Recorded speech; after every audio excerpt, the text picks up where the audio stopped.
Hello everyone, it's been a while since we last saw all of your pretty faces. I'm Graham, or Graham Crackers, and it's nice to see you again, and we are back with the Goldshine Investigations, a 5e homebrew campaign DM'd by the wonderful Matt. I am Graham, or Graham Crackers. Welcome to my channel first and foremost. If you're new here, well, where we think everyone deserves a spot to play at a table, and we just like to play with friends. But tonight I am playing Harris Nerthos, a Tiefling Paladin Oath of Conquest, and I am joined by some wonderful players. Moi? Oh, a wonderful player appeareth! Oh, hi guys, I'm Pharaoh. I usually like to be here when the icon isn't so cursed. I will be playing Utaka, the Water Genasi Cleric Rogue, and I am joined by... Hi everybody, it's me, Kari. I'll be playing Israel, the half-elf Fae Pact Warlock, and I am so excited to be back after the nice little break. And I am joined by... Oh, hi, that's me. Hi, everybody. I'm Derek Sword. I'm going to be playing once again Griaz Bramble a druid, rogue, bugbear, swampy boy, hugbear, all that kind of stuff. I'm very excited to be back. I also think our new logo is incredibly cursed, and I want it to stop staring at me. And I'm joined by... Hello, everyone. My name is Jeremy, and I will be playing Ivran Blackmont, the Asimar Oath of Devotion Paladin. And I can't wait to get back into it. Last but not least, we're joined by our wonderful GM. Hi, I'm Matt, your DM. I'll be playing everyone else, and I happen to think the new logo is just fine. So, is Matt, everyone that's your ready? opinion. We respect that. You're still wrong, though. Yeah, Okay. it's my God-given right to be wrong. It's apparently. it's up to 4 hearts now, so you're not alone. Hey, If it's eaten 4 hearts, that logo has eaten 4 people's hearts. I would believe that. So what I you're fully telling believe that me logo is can, I need feeds on to... human flesh. Hey, I'm just saying. Okay, here. That... I'm giving people an alternative to click on it. They can now click that icon if they want to say. All I'm saying is it's like the Eye of Sauron, but it's always looking out for you. Hey, it watches over us. Exactly. I refuse to refresh my so tab to see it. guys, what we were referencing here is an image that Graham posted in the Graham Crackers Discord, which if you're not there, you should be. Do we have a link for that on the channel? Oh, okay. Never mind. I tried. One day. Last time I tried to... Hey, it'll be on my Twitter. So, you wait until after the game and I will post this to my Twitter and say, I made an art. I did a Actually, I'll do it right now. So, I know. Matt, feel free to give us a recap of where we've been and how we got here, and I'm gonna, Okay, so when we last left off, the party successfully survived their journey into Nightmare when the realm appeared on the GSIA's radar following an incursion of wild mage lycanthropy, astral lycanthropes that would infect spellcasters in the waking world, causing their magic to have unforeseen side effects before eventually causing them to turn into one of the beasts and spread the infection further. With the city completely devoid of the magic that once pervaded it, the party journeyed into Nightmare to rescue the GSAA field team that had been sent in ahead of them and solve the mystery for themselves, striking up a deal with the cosmic entity of Nightmare itself. They discovered that the source of the problems was a devoted summoner mage, Joshua Scott Sr., father to the survivor Vermin Hollow that the party had befriended several months prior. Killing before promptly resurrecting the summoner. The party returned to the waking world and has delivered the Children of Red Sight summoner into custody with hopes that with his mind still intact, he can be convinced to share any information he has. With that, we will be picking up more or less where we left off. Utaka has just given a grand gesture of affection to Ivran, the half-god paladin.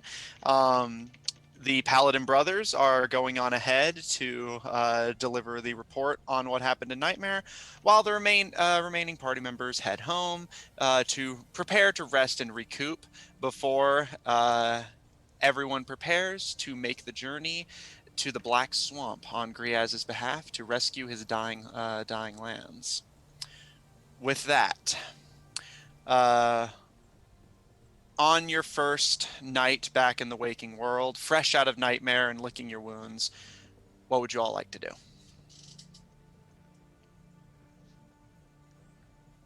So I think that the most important thing that I would like to do, having returned from a plane of relative okayness, I, Harris, Nerthos, would like to go to a tavern. About And to suggest the same thing, brother, you and I. great minds think alike. After all, whenever you are in constant peril, the only redeeming thing that gets us through is a nice pint. Aye, the old campaigner's code. The liquid courage or instant nap. Well, would you be buying this time? Twist my arm, I suppose I can. After all... Well, no, that wouldn't be fair. You did do the reports. You didn't embellish anything, did you? Oh, me? Embellish? I would never, embellish anything. I told nothing but the straight truth. You can trust me, brother. Insight check. Okay. My deception is... Man, even with a really high deception roll, that's not gonna be high. It's a 14. But that one. So... Oh, well, that's a first. Never mind. Very well, brother. I will pay for your drinks. That sounds wonderful. Should we, reach out to Graz, or perhaps Israel, or Utaka? Seem to follow us, and I think Utaka's gone to some sort of demi-plane, possibly? Oh yes, that is true. I forgot that, the wizard took him away. Probably for the best. Well, you can never hold his drink anyways. That is very true. But we could stop by the house and get the other two if they're interested. That sounds like a wonderful idea. Also, I have been thinking that perhaps we should probably go and find the swamp for Griaz next. And then we should probably go home. There are a lot of mysteries that we have not solved, unfortunately. I see no fault in that, brother. We still have our own missions and vows to uphold. Sadly, the nobles that I worked with and that I talked with didn't necessarily have the information that we needed. Neither did the criminals I interrogated here. I think we discussed it, right? They said that it was most likely an inside job. That is correct. But who among our Fossier's house would want him dead? He was well liked. I do not see any reason that anyone would want him dead. Neither could I, and for what? The seat of Barrowdell is not extremely prosperous or wealthy. It brings great power. I couldn't imagine anyways. Is there a way? One day we will find whoever did this. Yes, we will. And we'll bring them to justice. But until then, we will drink and be merry. Come on, hurry on. And I will hustle us back to the house. All right.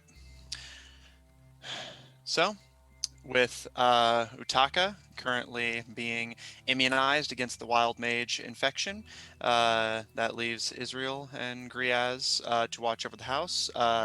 Melvin returning with Mistra to GSA headquarters after the report was delivered. And I will say that while the two of you were delivering your report to Mistra, she did promise that you would be given updates on this case and ongoing ones as soon as Utaka was healthy enough to be present for the meeting. So you will be paid for your saving of the city, but Mistra has deemed it fit to wait a little bit. That being said, Israel and Griaz, after the two of you have settled in back at the house, what are you doing? Israel's probably finishing up a bath, because that was the first order of business.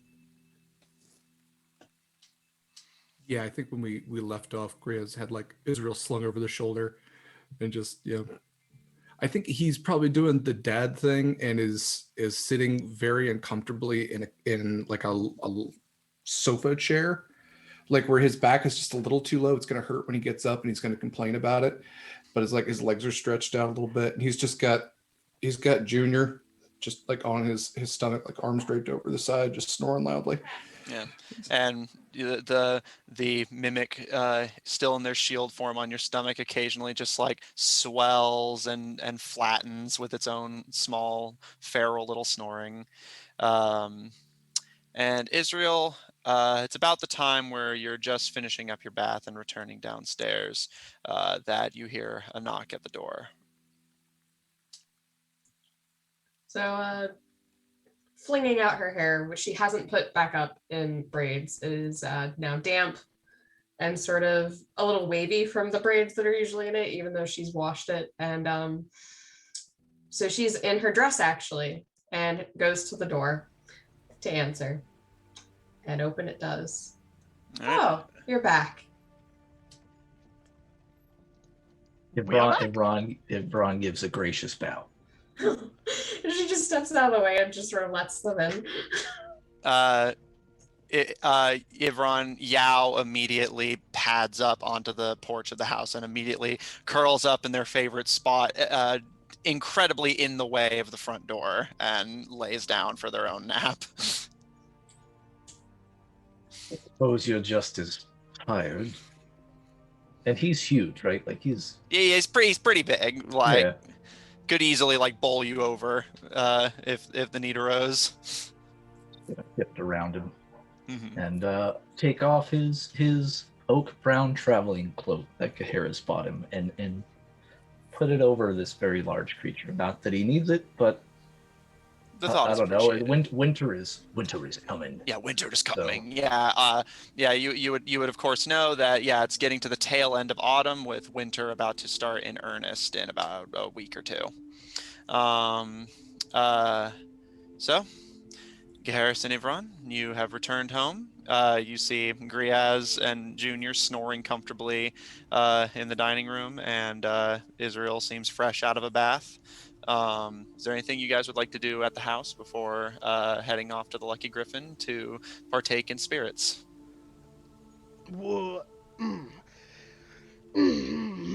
Israel? Would you be interested in perhaps joining us for the tavern? Maybe?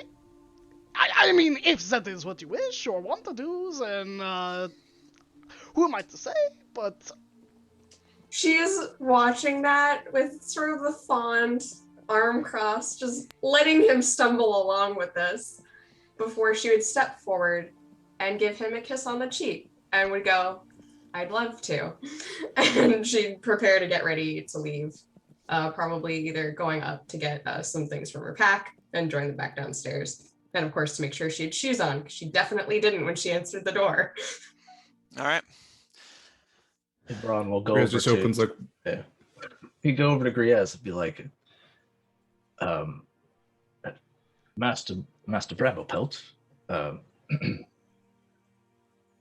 He's just gonna open one eye. Yeah. Would you care to join us at the tavern? Hell yeah.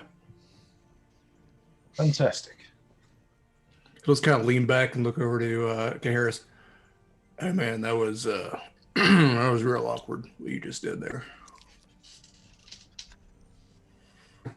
I mean, I like to think that I do better with my hands than I do with my words.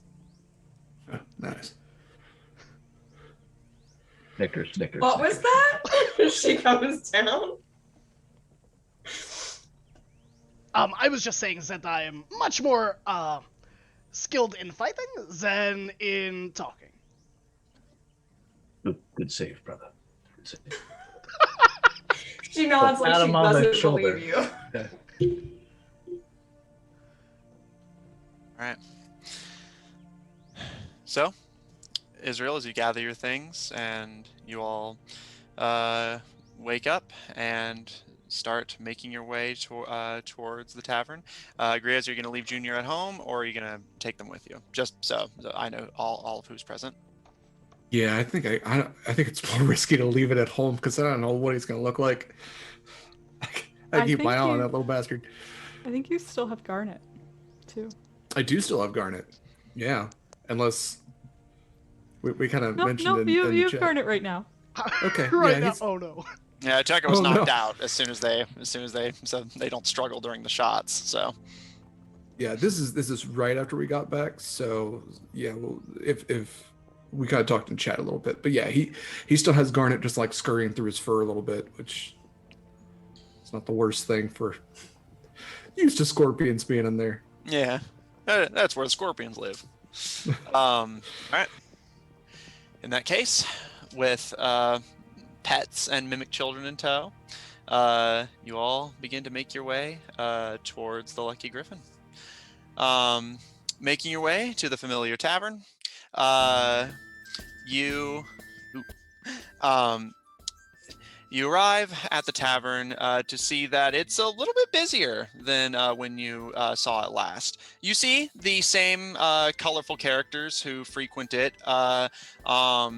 but you do notice a very noteworthy pile of kegs and barrels starting to be built up in the rightmost corner within access of the bar, but seeming like they're about to be added but haven't quite been so yet. And on the top of one of the barrels towards the bottom, you can see a very small griffin hatchling just kind of curled up and snoozing on one of the barrels. And Gaharis, as soon as all of you step in, you feel a small pair of hands on your shoulder. Well. Didn't expect to see you here. You hear the familiar voice of Basil, the magic item dealing gnome from Terminus that was given a job with the GSIA. We're just kind of, and all of you at the sound of his voice see him just lounging on Gaharis' shoulder with a smile. Without missing a beat, quite used to Basil vanishing and appearing at several places at once. I think I reach into my pouch. Master Basil, it has been so long. Well, actually it has not, but this is for you, and it is the wand of pyrotechnics that he lent me. Yeah, he gratefully takes it. I hope you got some good use out of it. To be honest, I really wanted to use it several times, but the problem was we had the giant mimic, and we had the kraken, and so there was never an appropriate time to use it. Such is life, I suppose. You're always free to borrow again when the need arises.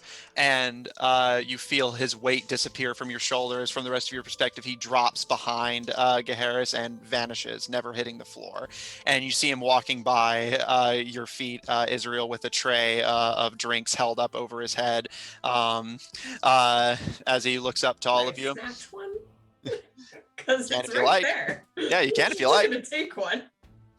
Yeah, he doesn't miss a beat and just gives a smile as he watches you. And With the ban on magic in town, I'm afraid I'm out of work for the time being, so I decided to help out Quincy around the tavern. With the festival coming up, they're in slight need of an extra pair of hands. And you hear a voice from across the tavern as you see another Basil lounging on the countertop of the bar.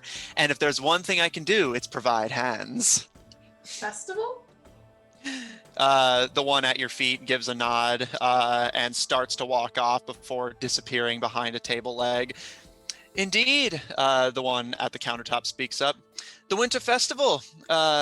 We were originally not planning to have it in town, but he gestures to Ivron in the group.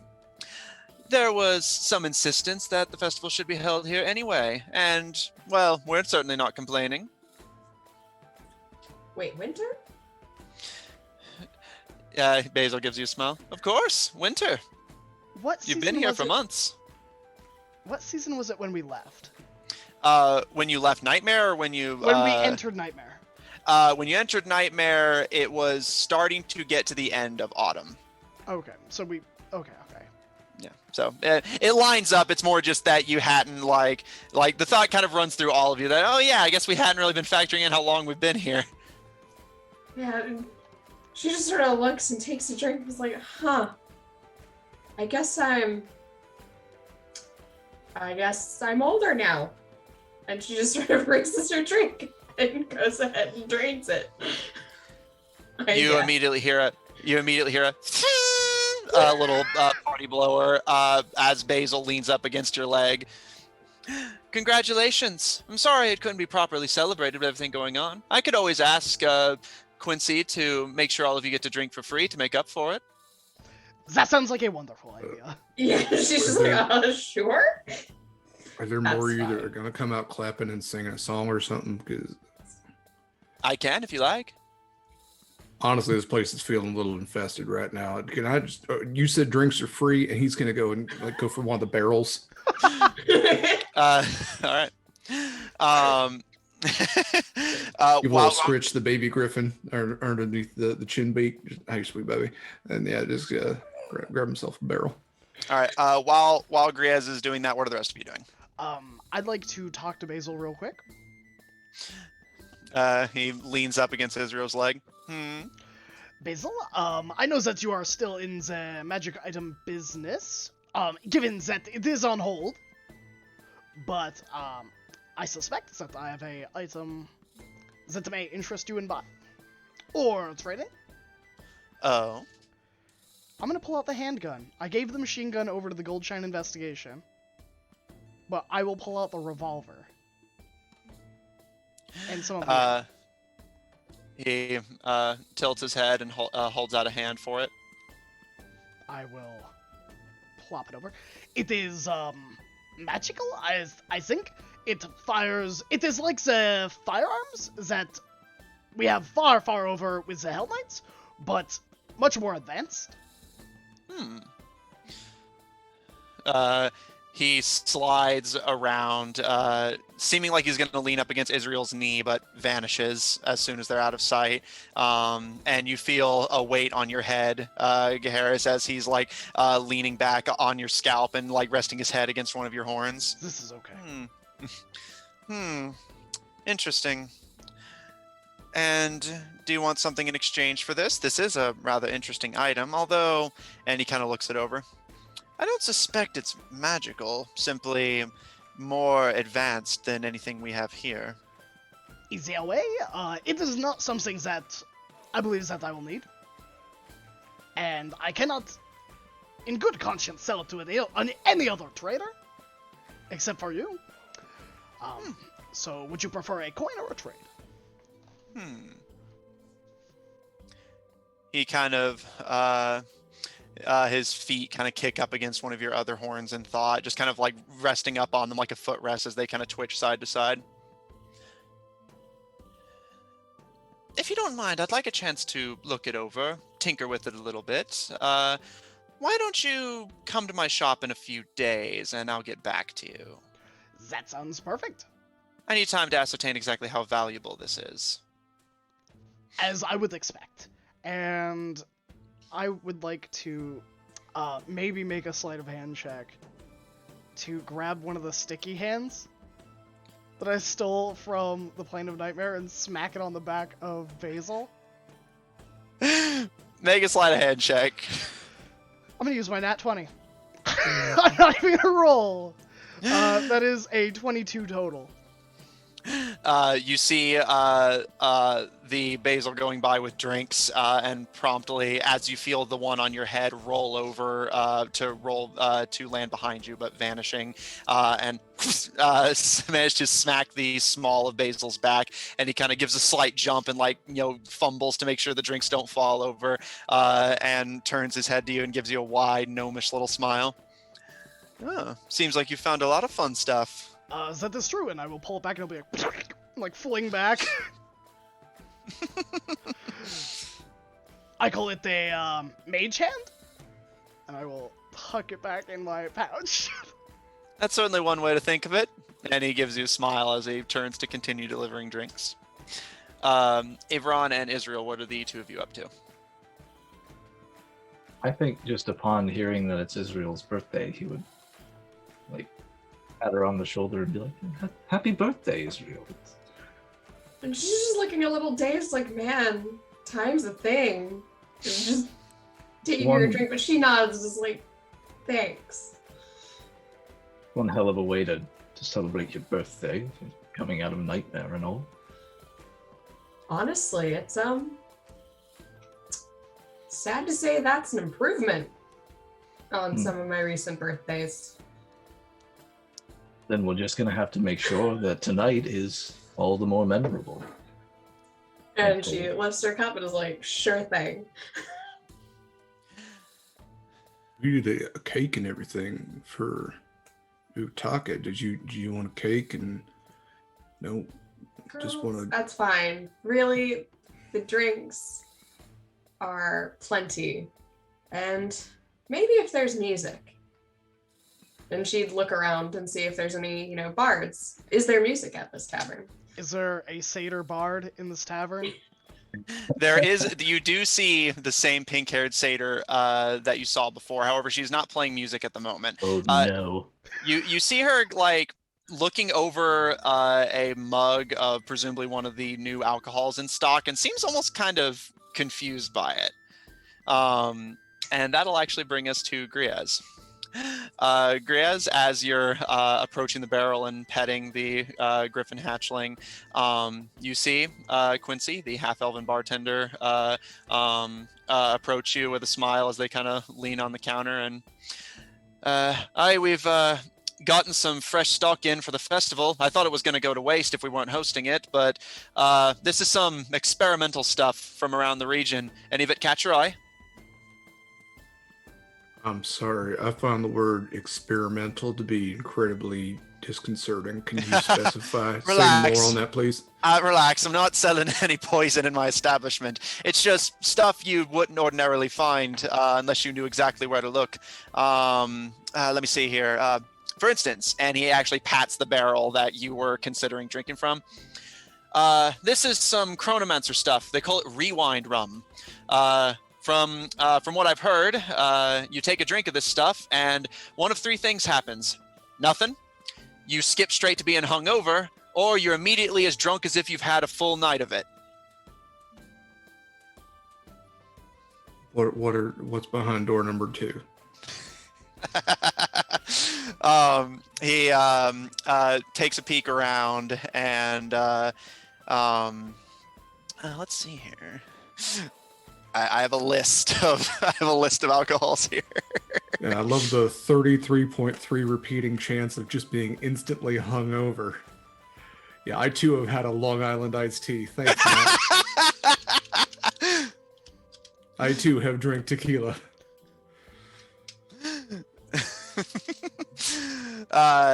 He gives you a smile, and after a bit of looking around, nods and taps another barrel. You see this one is marked with the symbol of a gear, and he knocks a finger against it. Artificer's Tonic. It's a relatively bland drink, if I'm being perfectly honest with you, but I've heard that it gives you a little bit of inspiration if you drink it at the right times. Okay. All right. I don't know how many more options there are to go through, Matt. There's quite a few. I'll say if you want, you can make an investigation check to just see which ones like look particularly like odd or interesting to you. Sure. Okay. I will do that. What's that? 17. So other than those two, the ones that catch your attention the most, you see a lot. There's some dark elf stuff. You even see some that Quincy insists is not blood, but says that it is also manufactured by Nosferatus. So you are not 100% sure and think you should probably pass on it just to be safe. I'm glad they work in pairs. Otherwise, it would be a Nosferatu one.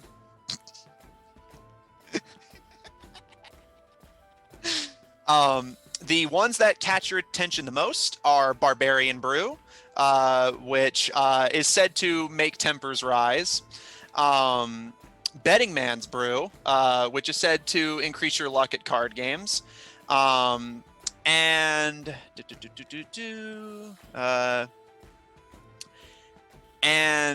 Wild Mage Wine, which Quincy was originally going to throw out, but says that you can have if you wish. It's not dangerous per se, but they were intending to get rid of it simply because they thought it would be insensitive given the current situation in Vale, right? Okay, I will take all three. Thank you. Coming right up. Cocktail or all separate? No, I'm taking the 3 barrels. You said it's Israel's birthday, so drinks are free. Oh! And Israel, you see Quincy give you a wave. Happy birthday, miss! And he kind of looks to you, Griaz. I'm going to assume from the fact that you're here alive and seem in relatively good spirits that our problems in the city are going to be dwindling pretty rapidly over the next few days. I mean, the current problems, hell yeah. I don't know. I'm not a fortune teller. With that, he gives you a nod and slams a hand on the table, and everyone in the tavern kind of briefly quiets and glances at him. Happy birthday to Miss Israel. Drinks on the house for everyone. And an uproarious cheer goes up through the tavern. And he gives a bow and clicks his tongue to the griffin, who immediately looks up and scampers off of the barrel. Take what you like. If we're truly having the festival here, then I'm going to get some more coming in soon anyway. All right, fun. Well, here's 5 gold, and I apologize for how much we're going to fuck shit up. All right. Oh, please. As long as you put on a show, I don't care. All right. Okay. So, Griaz, note that you now have barrels of Barbarian Brew, Wild Mage Wine, and Betting Man's Brew. Okay. How many servings are in a barrel, do you want to say? Here, let me double check.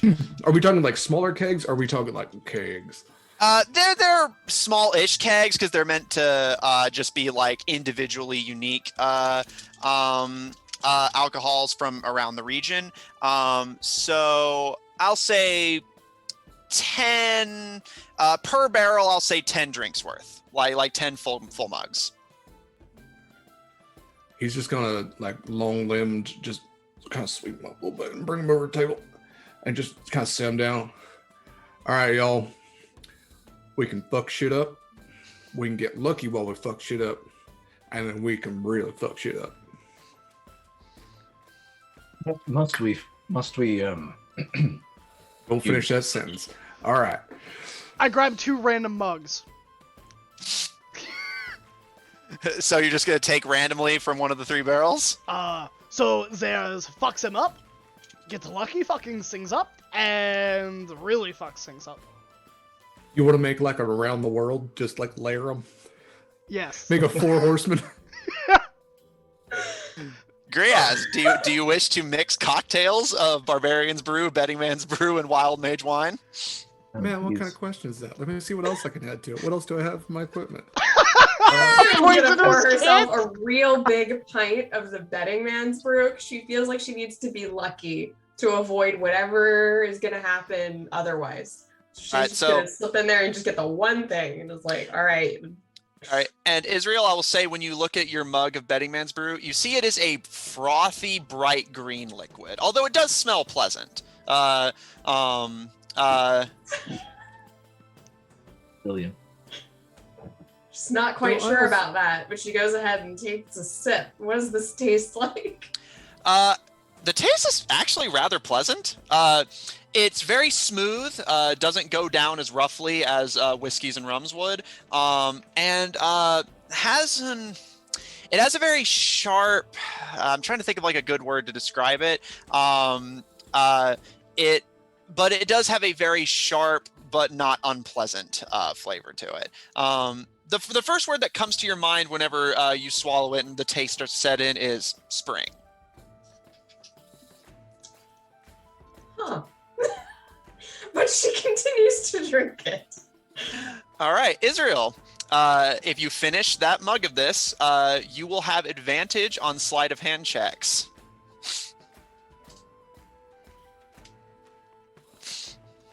Very cool. So, Griaz, what are we doing?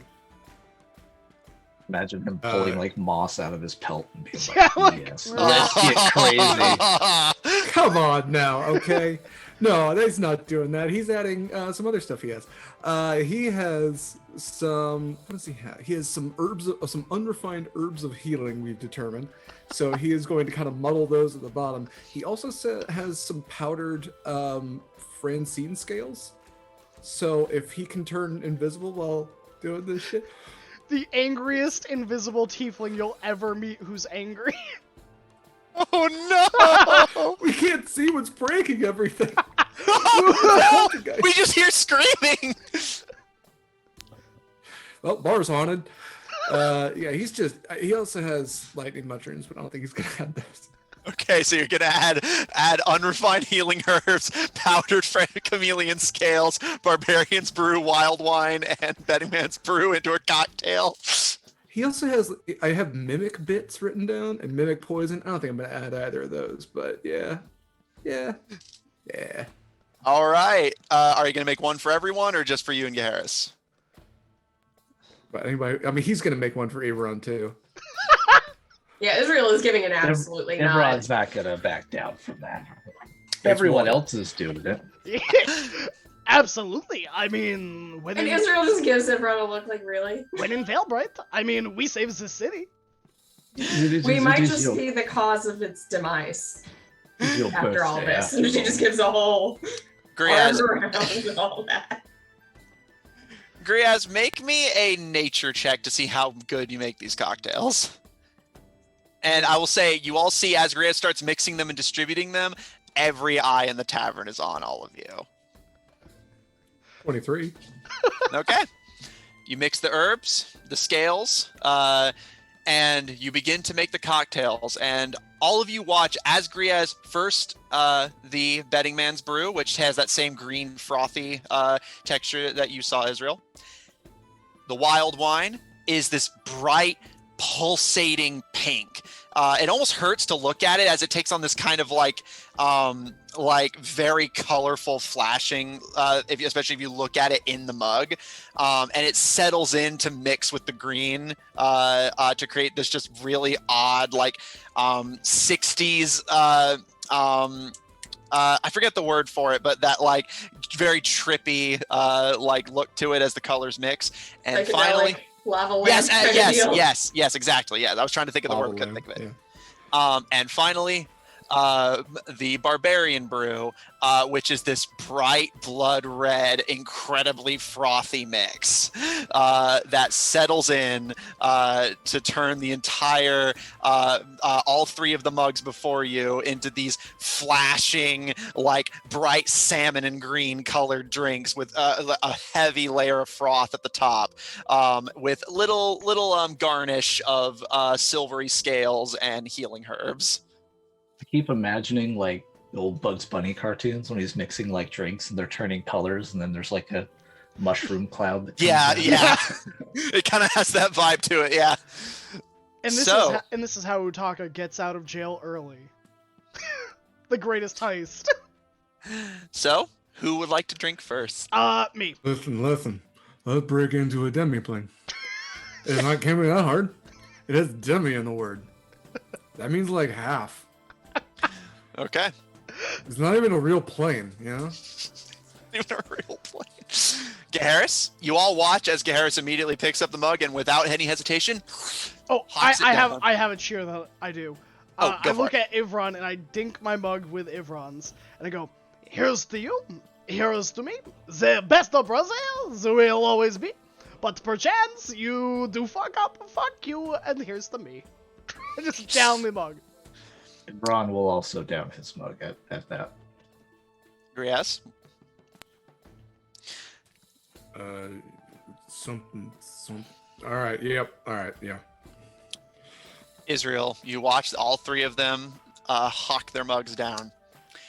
All three of you are immediately hit with this insane menagerie of sharp taste. The Betting Man's Brew has that same sharp, spring-like, wet flavor to it. And then the wild wine hits. It's this like you're seeing colors and like immediately like almost instinctively want to gag. It has a very sharp tang to it, definitely distinctly alcoholic. And finally, the Barbarian's Brew, this hot, like throat-burning mixture that immediately makes your tongues like itch with spice.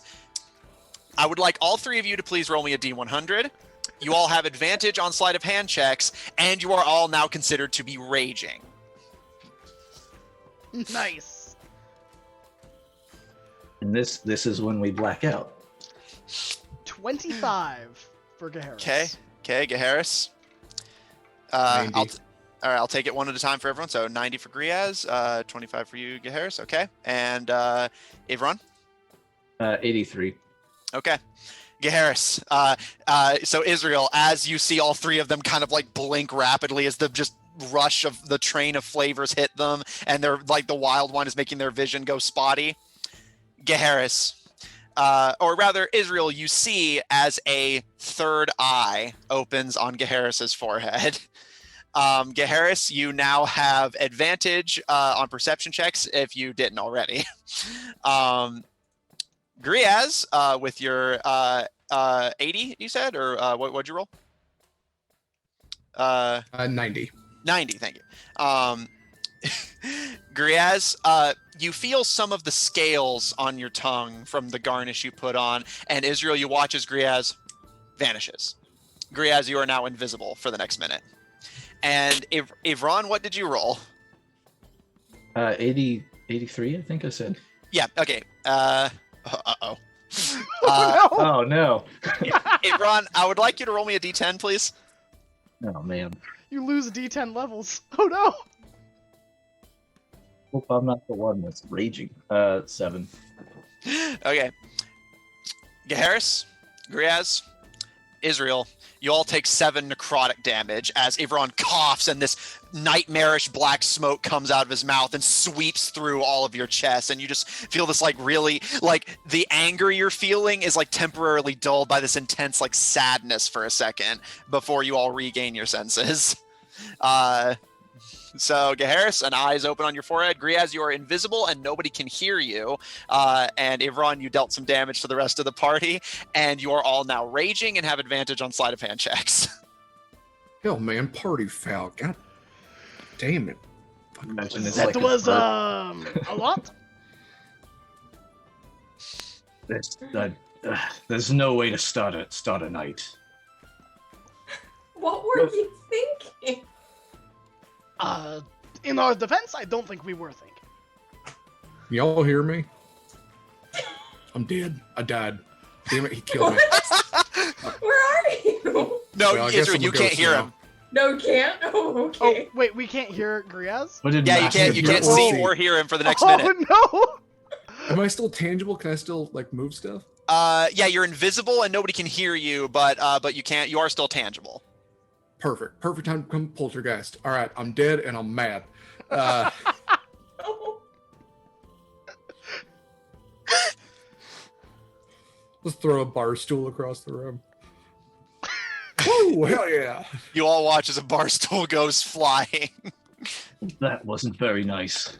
who was that? Somebody should teach that person a lesson. Ivron picks up another bar stool and smashes it. Now has a bar stool leg in his hand. I'm climbing on top of the table with 2 mugs like they're like boxing gloves. You all just feel this like hot blood coursing through your veins as your rages build, as you start laying waste to the Lucky Griffin. Harris, you're just getting ready to box, and you just have your table leg in hand. Israel, you're just watching as everyone in the tavern kind of glances to each other, kind of considering for a second. Israel calls out, "Take cover!" Like. Come hither, ghost! How dare you ruin my friend's birthday? I will smite you. Get under the tables. The leg begins to glow with light. And Israel, as you're trying to warn everyone and start hiding, you hear the familiar voice of the pink-haired satyr call out, "Bar fight!" And everyone starts going to town.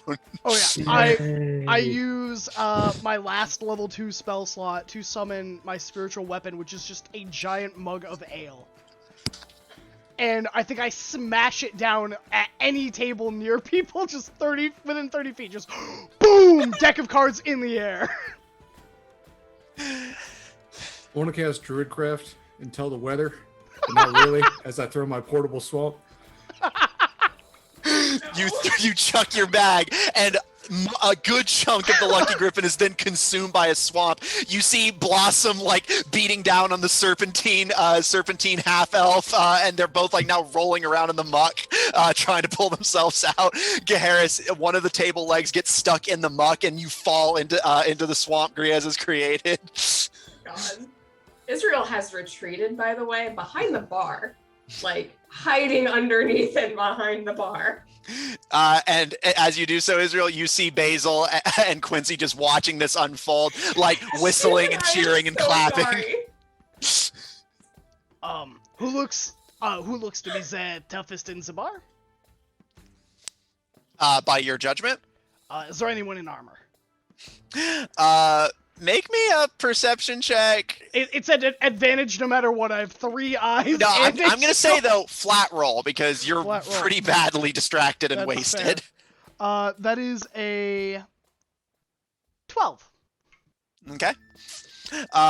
Looking around, you see multiple people who you think could qualify, but one in particular grabs your attention. The heavily armored figure who had, I believe, beaten Ivron, Ivron had beaten him in an arm wrestle, but he does still look pretty tough. The armor's pretty spiky looking. You've never seen him without it. Looks like a pretty tough customer. I am jumping through the air to sucker punch this individual across the face with my mug gloves. All right, go ahead and make an improvised attack roll, and take into account you are considered to be raging. All right. That is a 17, and I don't add proficiency, correct? Yeah, unless you're not proficient in improvise. No, so just my roll plus strength. Yeah. 21. So what's your 21? Okay. That is actually a hit. So improvised will be doing. I think because you're not proficient, it's just like one, like basically just your strength, I believe. Because I think it's if you have to have proficiency for it to do a D4. So go ahead and roll. So it's 1 damage plus my strength? Yeah, because I think you have to be proficient. Okay, so I wouldn't have to roll. It's just 5 damage. Okay. You just clock the armored figure. Then rage, which I think adds something, right? No? Yeah, I don't know how rage works. Yeah, it adds a flat damage roll based on your level, which I'm keeping track of. So you just clock this armored figure with your mug, and actually managed to really like send him stumbling back. You basically sucker punched him in the back of the head, and that mixed with you can hit his helmet like rattling from the impact. He kind of like stumbles and like turns to you, and then when he sees you like panting, clearly angry and like ready to fight, he's just like, "All right, let's go, you and me!" And the two of you just start brawling.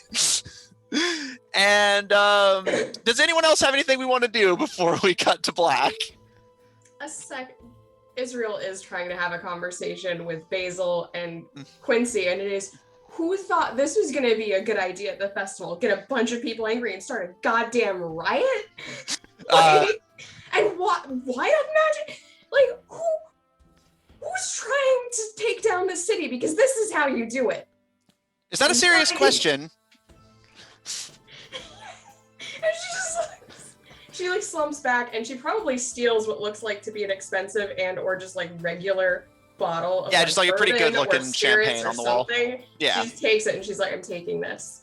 And she is going to attempt to traverse to the other side of the tavern, potentially misty stepping, if that is the only safe way to get from where she is to the door. I'll say if you want to avoid the swamp and the fighting, you're probably gonna have to misty step. She so absolutely does. You teleport to the other end of the tavern. As Griaz, you see Griaz reappear, and Griaz looking down. You seem to be visible again. Where'd my pants go? She is shaking her head. She will leave the tavern. She will go outside. Did you say that the rage lasts 1 minute, or was it like was all the effects lasting 1 minute, or was it just? They all last for a minute. Shorter for the rage but you guys kind of instigated it further by getting into a bar fight immediately. So, So I break invisibility and my rage at the same time. Fun. Yeah, so Israel, as you're leaving the bar, Grias, you suddenly return to visibility, and Gaharis, as you're still brawling with the armored figure, and Ivron, as you're like holding up your glowing table leg, like ready to strike at these horrible miscreants who are ruining your friend's birthday. What kind of person would cause a scene on their friend's birthday? And you all suddenly feel this wave of calm come over you, and you start to feel kind of vaguely sick. I think I'm like being lifted off the ground by the armored individual, just like thrown across the room. Yeah, and he just chucks you into the muck. And as you kind of are laying there shocked and like your stomach hurting, he just holds up his hands. I win! And you see the satyrs and the serpentine half elf and fire genasi hold up their hands and cheer for him. God. Break up for round two. He's just gonna pass around mugs. I call this the bramble pelt. Have fun. You enjoy. You too. Yep. All right. All right. The Lucky Griffin is a war zone for the night. Sure is. Hey man, if we're raging, we can't cast spells. Am I right? Hell yeah. I mean, yeah, you are actually not wrong. All right. Is there anything anyone would like to do before we cut to the next morning? Okay.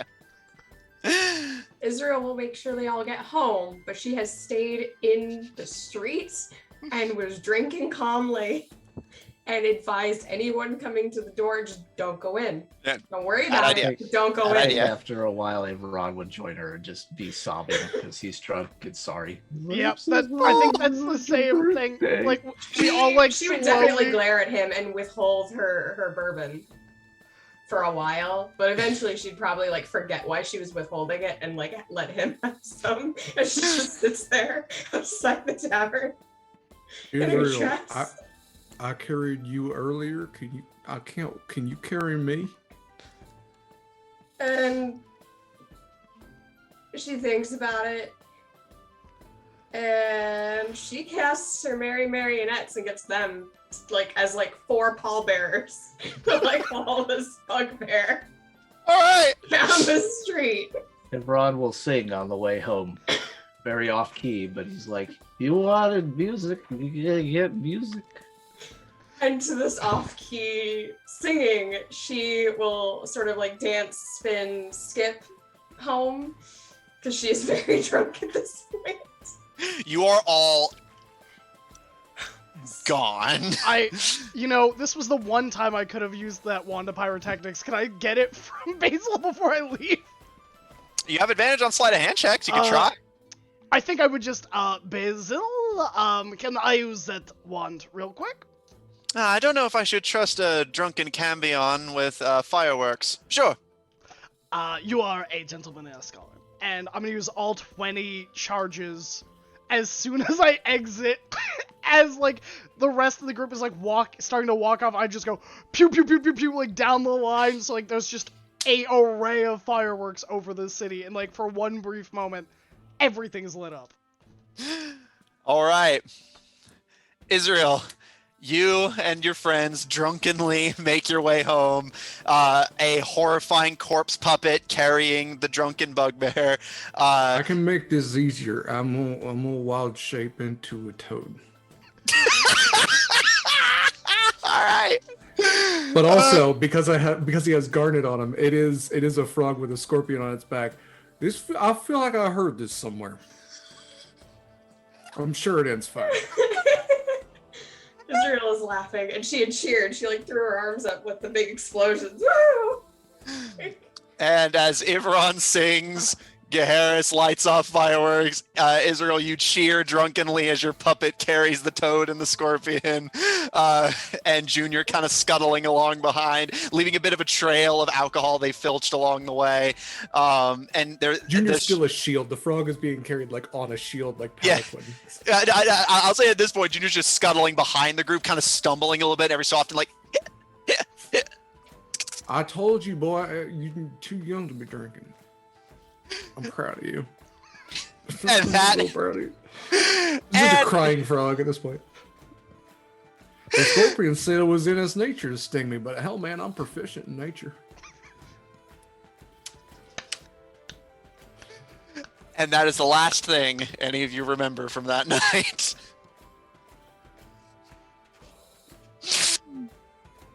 The next morning, you all have pretty intense hangovers.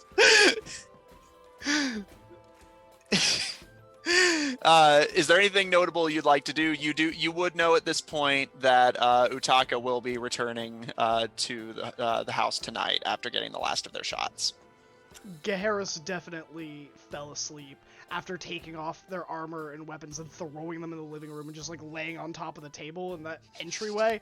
I'm just draped, not even like tucked in, just draped over it. Griaz, Garnet is gone. She's not in the house anymore. If you go looking for her. I don't want to hit too hard. Fuck, shit, God.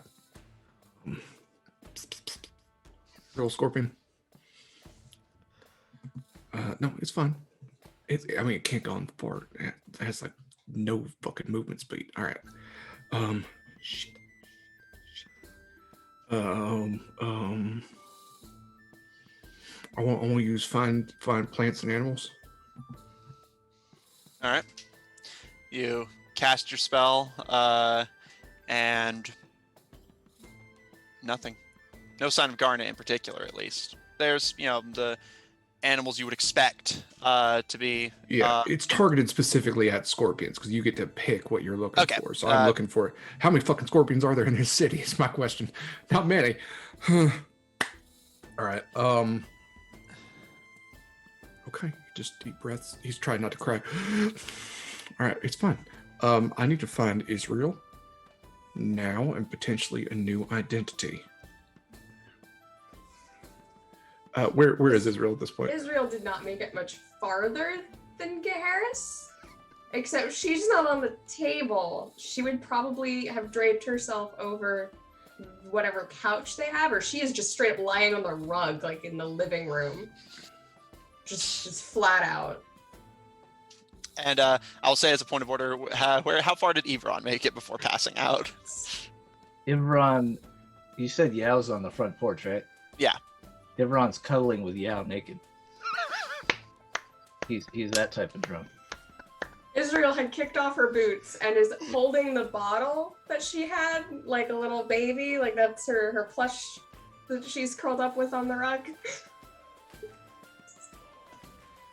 His head is just pounding at this point. He's like, he had to sober up like way too quick. And he just kind of like stumbles down the stairs. Well, first of all, he looks over to Junior and he goes, "Shit.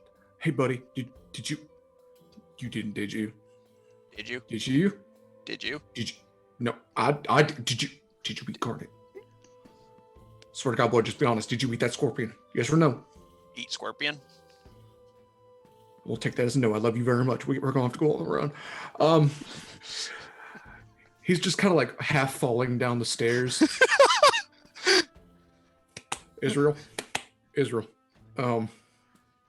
Hey, you alive? there's an indeterminate sound from the lump that is Israel. Because like the few knocks and bumps like sort of like jarred her awake, but now like her head's pounding. Because now she's not aware. Get your go bag. Utaka's gonna kill each and every one of us. Come on. What? I lost the bug. Why? I don't know. I don't know where it went. What one? She's like rolling around and hanging on the carpet. Listen, when the time comes, I want you to make my death quick, because God knows Utaka will not. I'll just suck her cute. Ew. She's like struggling to get up. You watch her attempt to sit up. And then she flops. And then she tries again. And she sort of slumps to the side. And on the third, she gets like far enough that she's just like laying over her own legs and she's like clutching her head. Griaz, you watch as the champagne bottle kind of rolls across the floor of the house. Harris is like slumped over the table. He's just gonna pat. It was so lovely getting to know you. Farewell, sweet boy. And then he's gonna try to open the door, and I'm assuming just like hit Evron. Yeah. Well, the door opens inward, so you just you pull open the door and just see Yao and a deeply unclothed Evron just lounging on them. Oh. That's a black mont's ass right there.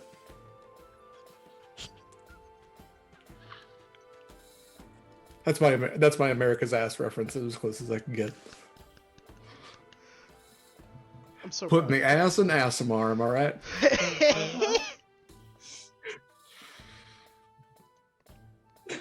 Are you guys making a commotion?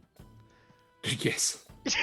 I think I have one. Literally, this poor boy, Griaz is like bemoaning that he's going to die. He's saying goodbyes. I would think that if you're sensitive, especially if you're sort of in the half state of awake and you're starting to realize that you're in pain. I think you jump awake and be like, "Oh, what time is it?" Yao kind of like shuffles under you. It's like full on 10 in the morning, so it's bright outside. Oh, did we find Utaka? He flips over and he sees Griaz just looking at him. Do I still have a third eye? No, the third eye has gone away by now.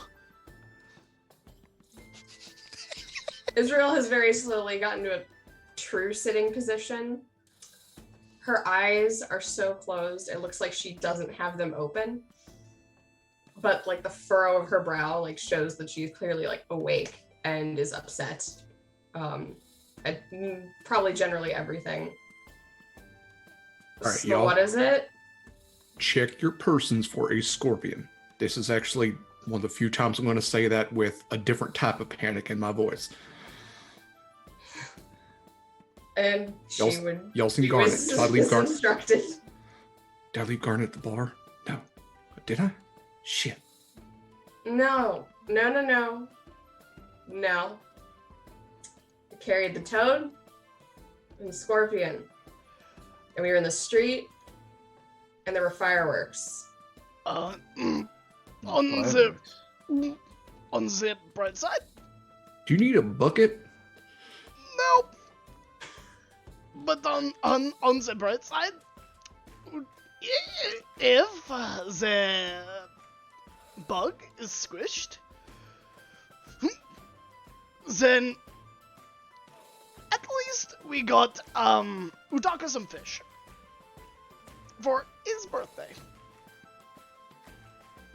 I think. What? Yeah, didn't we? She didn't we even get the says swear like, she even says, "Harris, I love you, but shut up. Just shut up." And then she would like. Oh no! She roll over and like try to push Junior, herself don't lick it upright. up. I swear. I was just about to say, Junior goes just. The fish is actually, I think, in the sink, which is full of water, because we didn't have time to buy an aquarium. So I hope you don't go to the sink to throw up. No, not at all. Harris isn't getting up yet. Yeah, Okay. There is no force on Earth that will get Harris off this table right now. I Israel think has now gone into like a roll to like the nearest wall to then help her like climb upright. Evron, do you want to like cover your holy weapon before you smite somebody? Ron slowly stands up, grabs his oak brown traveling cloak that he gave to Yao, and just wraps it around himself, and starts as dignified as he can, going from room to room, getting his clothes. And he will cast lesser restoration on Harris to hopefully treat his alcohol poisoning, I'm assuming at this point. Yeah, probably. Also, you mean that Ivron's clothes weren't scattered all over the yard? Yeah, I was going to say, did you make it inside and then go out, or did you? Yeah, I think what he's I would implying assume is he made it inside. yeah, Evron made it inside, was disrobing as he went, but then went back outside to cuddle Yao. That's fair. And just didn't think about it. Absolutely Yeah. fair. With that bolstered courage, I will stand up from the table. All right. Do we need any weapons, or should I just be walking? Wait. We're looking for Garnet, right? I think we need all the weapons. This is the fight we've been preparing for. It's us versus Utaka. We don't need weapons. we should- We need to find. We should probably get lightning-resistant things, and maybe if we get Israel is the walking jump. by all of these men, is walking to the door. She does not have shoes. She's just stumbling in the general direction of the door. Has not bothered with shoes. And will simply step over Yao very carefully, and she says, "Excuse me." And attempts to get over Yao without falling. And then like stops to steady herself. And is like, okay. And she's going to probably squint at the road to try and remember which direction things are. And then to look around like the porch for Garnet. And to see if Garnet has gone out into the garden or the yard as it exists. And since she has speak to animals pretty much up all the time, she's gonna go, Garnet, are you out here? Please, God. Please come out if you're out here. Garnet. And she's just wandering the yard. As you survey the yard and the surrounding area. No response. Maybe Nathan has seen Garnet. I like how this is slowly turning into a Hangover-esque movie. Where is Garnet? One of us has a face tattoo. Yeah, one of us has What to have a does big Garnets dream of when they take a little Garnet snooze? You guys have drank a little bit more. I actually was seriously considering launching you into a full-on hangover thing. Like one of you was there's gonna be a monkey in the house, and Garnet's on the roof. Nathan, have you seen Garnet? Nathan kind of just tilts their head at you and just kind of. Nathan says that they have not seen Garnet. Might I try something? He's gonna use his divine sense, because I think, if not previously, he noted that he was able to detect in that way. So it might cover up the whole house, I think, or the surrounding area. So, Ivron, freshly reclothed, you extend your divine sense, your head pounding. Nothing. No blips you aren't expecting or are looking for. All right. Where is Utaka? They're getting out today, right? Is he? I believe that is what they said. Said they should be back in the morning, afternoon. What time is it? I'll look up at the sun. It looks to be, you estimate a little past noon. Oh God, gods! And he like pulls his boot on and starts running out the door up to the GSIA office, because he has a lot of party planning to do and meetings to go to. Are you still in just your cloak? I'm assuming he's. Yeah, we established earlier that he But reclothed. he's pulling his shirt on and his boot on, and he's just trying to book it. Nathan, maybe you should help. Nathan kind of gives you and clops past you to kind of just keep pace with Ivron and steady them a little bit. So, Ivron's heading to Israel will wander slowly after Ivron, calling out for Garnet, barefoot, looking probably like she had her hair run over. But yeah, that's what she's gonna do. She's gonna be a crazy woman calling out for Garnet. And then when people ask as she's going up the street, she says, "I'm looking for a scorpion. That yay big. Have you seen it?" It's red. As soon as Israel leaves earshot, I turn to Griaz. Griaz, you know what we need to do. We need to get ready for a fight. I'm thinking traps. I'm thinking that we need to make this defensible. I'm thinking we gotta run. Grab your go bag. We can have new identities. I can do that. I can get us somewhere new. Go get Israel. Well, let's get the hell out of it. We're wasting time. It's coming. All right. I've got my things. Grabs a sword. Grabs a bag. Tuck everything in. Because I literally had not unpacked. Because I arrived in Valebright, and then the next day we went on this mission. I grab it. But do you really think that we will be able? I mean, Utaka can talk to like the water and the bugs and pretty much everything. No. You're right. We're doomed. Now is not the face of danger. What if we have a net? The net falls down on Utaka and we pin him. He can't cast spells. That's too simple to see it coming. It needs to be more complicated than that.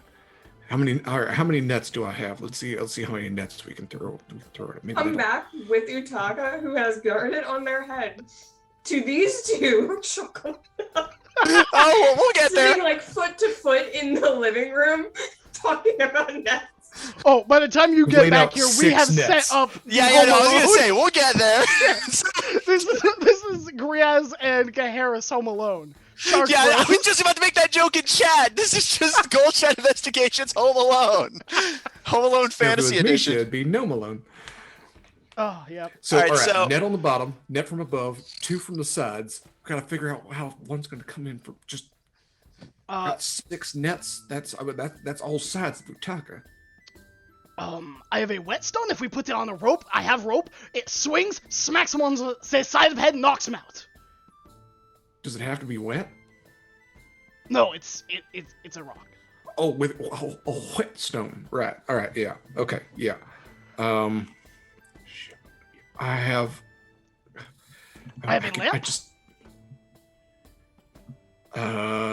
Junior can pretend to be a rug. That is good. That is good. What else do I have? What And is there whoever lying? walks Oh, through we have that nails. We have nails lying around the house. Lots of nails. I got a bag of holding. Just toss them in the bag of holding. I'm scooping them in. Just hand over fist. Oh, I was talking about putting a Taka in the bag of holding. But yeah, we could also pierce the bag of holding and create an extra dimensional portal. And just, I mean, well, fuck it all, man. We're going down one way or another. Is that what they do? No, well, I've actually never tried. I'm too scared. yeah, same. I've heard. One way to find out. How much stuff is in there currently? Are you talking about the bag of holding or the barrels of drink I still got? Because we can make more bramble pelts and have a fun time with this. What if we doused Utaka when they came in? And well, no, because then we would have a wild magic raging Utaka. But if they're raging, they cannot cast spells. Valid, but wait. they're better at sleight of hand, and they all got that rogue shit, and they can just take our stuff with us still holding it. I dig into my pouch. Do I still have the squirt gun? I believe you never got rid of it. You I still did have not the get rid of it. I You still pull out like double squirt guns, like Super Soaker esque. Yeah, you have one of those like pump action Yeah, super soakers. I Yeah. hand one to Griaz and I take one. Puts his shotgun away. Let's fill these up. Do it. So So what traps are you guys gonna engineer while everyone's away from home? Also, I have the Oh, ducket nothing set. that actually works, Matt. Nothing that works. I also Okay, have the ducket so that it will, it's walking and Alert yeah, you. when Utaka gets close. Okay, noted. I could see them like behind the couch with Yeah, pants on like- their heads, with their squirt guns in hands, being like, "This is our finest hour. Let us go. Let us die as men." Oh, I'm crying. It is. And whoever My walks through that greatest door honor. is so screwed. Okay, so just so I know, you guys have the super soakers loaded up with your horrible bramble pelt cocktail. Yep. Junior is disguised as a rug, and nails in the bag of holding, and nets rigged to go off when the doors open, and then a whetstone to swing into Utaka's head. Yeah, Again, it's on a rope, rigged. so it's like... Yeah, no. I'm putting rigged in big air quotes. Okay, noted. I'll tell you what, for funsies, either one of you make me a general intelligence check at disadvantage. I don't think it should be me. You're the one that is skill in traps, not me. That's that's honestly fair. Regardless, it's going to be at disadvantage. So hey. Oh, that's a 9. Okay, got it. Noted. Okay. Oh, I'm crying. Oh my god. Ivron. No idea what is going down at home. Israel stumbling along, calling out for Garnet and getting no answer, keeping pace behind you. You start hurriedly, still hungover, making your way towards HQ. You head up to the upper tier, take the round alleyway door, and start. Israel, are you going to accompany him inside the HQ, or are you going to continue searching Veilbright for Garnet?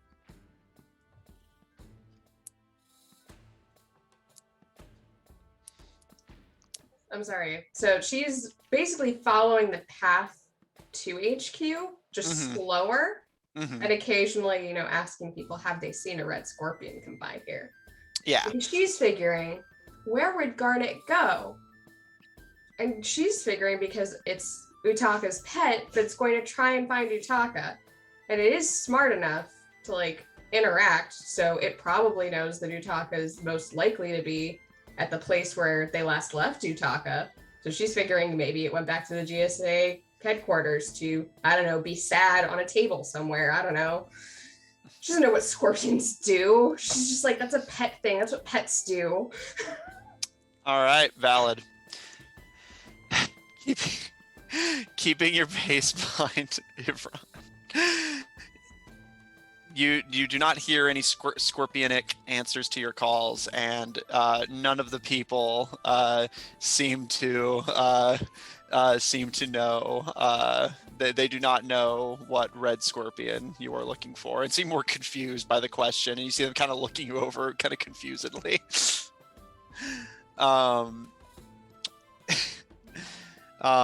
So you're just taking the path to it, but you're not going to go inside, just so I know, whether it's going to be run by himself for this or not. She'd probably make her way inside, but she's definitely trailing everyone by a good 5 minutes. Okay. Because he was running and she was not. Yeah, okay.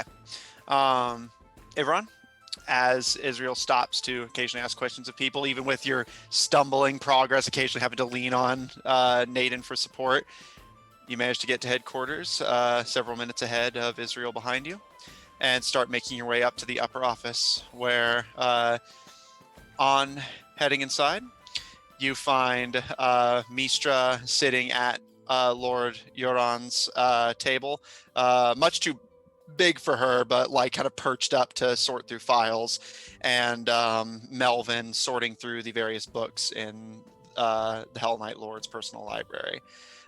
They both look to you when you come in, Melvin giving you a bow of the head, and Mistra gives you a smile and a wave and kind of immediately looks you up and down and just did you run all the way here? Oh yeah, yeah. Everyone's sweating and he looks awful. Bags under his eyes. He hasn't bathed or shaved this entire time, so like pretty discombobulated. But he would respond, how could you tell? As he's like trying to fix his tunic. She kind of looks you over with raised eyebrows. Woman's intuition. He'll go over to like a bowl and try to like wash his face and straighten up. Not so well. Mistra smiles and hops up onto the desk to lean back on her hands and watch you, and just busy night, I assume. Yes. I apologize for being late. I didn't mean to sleep in this long. It was Israel's birthday. So you could understand. I suppose I can. I mean, you and your brother were kind enough to hand in the report, and the people of the city seem pretty excited about the festival you suggested, so I can't complain too much about you showing up late. I can complain about and she just kind of looks you up and down a third time, everything else about it, but I'll be gentle. Be greatly appreciated. And he gives her a bow and, moves over to be closer to Mistra and Melvin. Are you in a proper state to be discussing business right now? Yes, quite. Believe me, I've been through a lot worse than this, especially in the last. Well, for you it would have been moments, but for us, I actually don't know how long in game it was for us in Nightmare, but he would refer to that. It was several days. Yeah. Week, and I guess. Mistra gives you a nod and tip of the hat. I can excuse that. It's not illegal to have a night of carousing fun. She taps the files she was sorting through. I'd rather discuss most of this with your full team present, but Dr. Tails says that Utaka is taking to the vaccinations well, and they should be fit for release tonight. I'm sure they'll be looking forward to sleeping at will in their own bed, rather than being knocked out when they complain too much. Yes, that's it. Understandable. That Utaka able to take visitors. It'd be something against the doctor's better judgment, but as far as we know, it's not contagious in the traditional way. So, as far as Tails can tell, the Astral Wolves have fled since your battle in Nightmare. So, I suppose I'll just have to send in word ahead. Is there anything you need in the meanwhile, Ivron? You give Mistra this awkward glance and just be like, well, if it was not too much trouble, I would like to talk to you at some point, but if you're busy, of course, I understand. He looks to Melvin and he's like, what's up, bro? Mistra kind of smirks and raises an eyebrow, and as you say hi to Melvin, who immediately gives you a kind of nervous nod and smile and hello, but Mistra kind of gestures to him and get out of here for a bit, Melvin. The grown-ups have some talking to do. And Melvin kind of like looks a little bit indignant for a moment, but gathers a few of the books and heads back down the hall where you had entered from.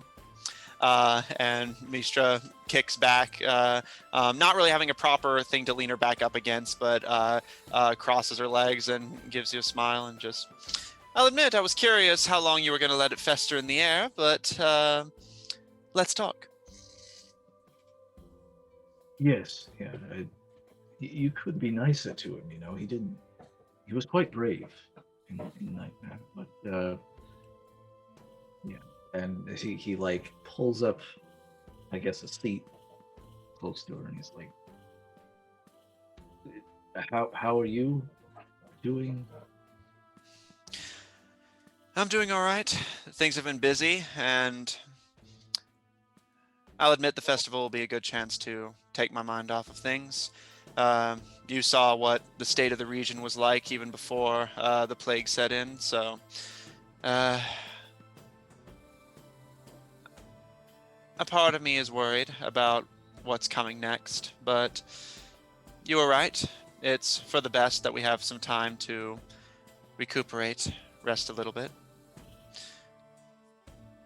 People need a break, as well as you, and we've all done a fair share. But Well, I mean, how are you doing? She kind of tilts her head a little bit and smiles, and there's a moment of silence as she kind of contemplates what to say before. I'm doing fine. I'm not angry with you, if that's what you're suggesting. I'm a smart enough woman to intuit a situation properly. I don't intend to be reactionary about this, although I do suppose it poses a fair question of where you intend to go from here. Where I intend to go. I, excuse me. I am, and he begins to stammer and stumble. But he would stand up at this point and say, first and foremost, I would like to apologize for my unwitting part in the abrupt display of affection of Utaka. I had not. There was no. She holds up a hand. Relax. Like I said, I'm not angry with you. Truthfully, I'm not even angry with them. You know how I like to have my fun. Indeed. But despite that, I will have words with him, of course. But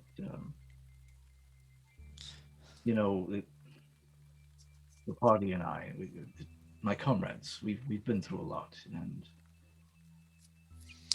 I had something that they didn't going through Nightmare. You, before we had left, said that you loved me. To be honest, I think that's the first time I had ever heard that. I mean, from a partner, within such an intimate relationship. She smiles a little bit, but kind of pulls her hat down over her face to cover her face for a moment, kind of like shifting a bit in place before sliding it back to the back of her head. Honestly, I wasn't sure if you had heard that. I know you've been through a lot. That's part of the reason I'm giving you all your time. Don't let anyone tell you that you should have been there sooner. As much as I'm sure you would like to be, none of us can be everywhere at once. I'm only in this office because Lord Euron had business elsewhere. He's on his way back, but that leaves me as head detective for a while, and it sucks. I have never been interested in having this high up of a leadership position, just high enough to have underlings that I can bully. This disconcerted look when you say bully, but I would assume he knows that she's jesting. Nevertheless, you showed me your true colors. I could see in your eyes that you meant it. I guess I apologize for not responding as quickly. She kind of fidgets, and you can see her fingers kind of rolling and wrapping one of the chains of her daggers around her palm. And I will say, in the time that you've known her and gotten to know her better personally, one thing you've noticed is that she's not an open person. And you can tell from her eyes kind of like glancing side to side and her hands fidgeting that she, as much as she had given you a hard time for seemingly delaying this conversation, she seems just as eager to delay it herself, and is very fidgety and awkward, far more so than you've ever seen her in the presence of the rest of your team. And after a moment of consideration, she gives you a nod. It's all right. This is all somewhat unusual for me as well. Honestly, I'm not really sure what to do with myself in a relationship like this. You know that I've never done this sort of thing before. And neither have I. But again, you have shown me a lot, and more about myself than I perhaps would care to admit. Yeah. Going through Nightmare, it wasn't fun. And I have realized something. I don't know. I don't know about me. I know that I was put here for a purpose, and I've made peace with that, but I'm hoping to find answers, and those answers might take me far from here, and far from you. You know, anywhere you'd want to go, I'd come with you. This is true. But aren't you needed here? I didn't say I wasn't. I just said wherever you'd go, I'd follow. I may not be an expert in the matter, but that's one thing I've heard from those who had this before we did. That's how it works. The give and the take, as they say. And for what it's worth,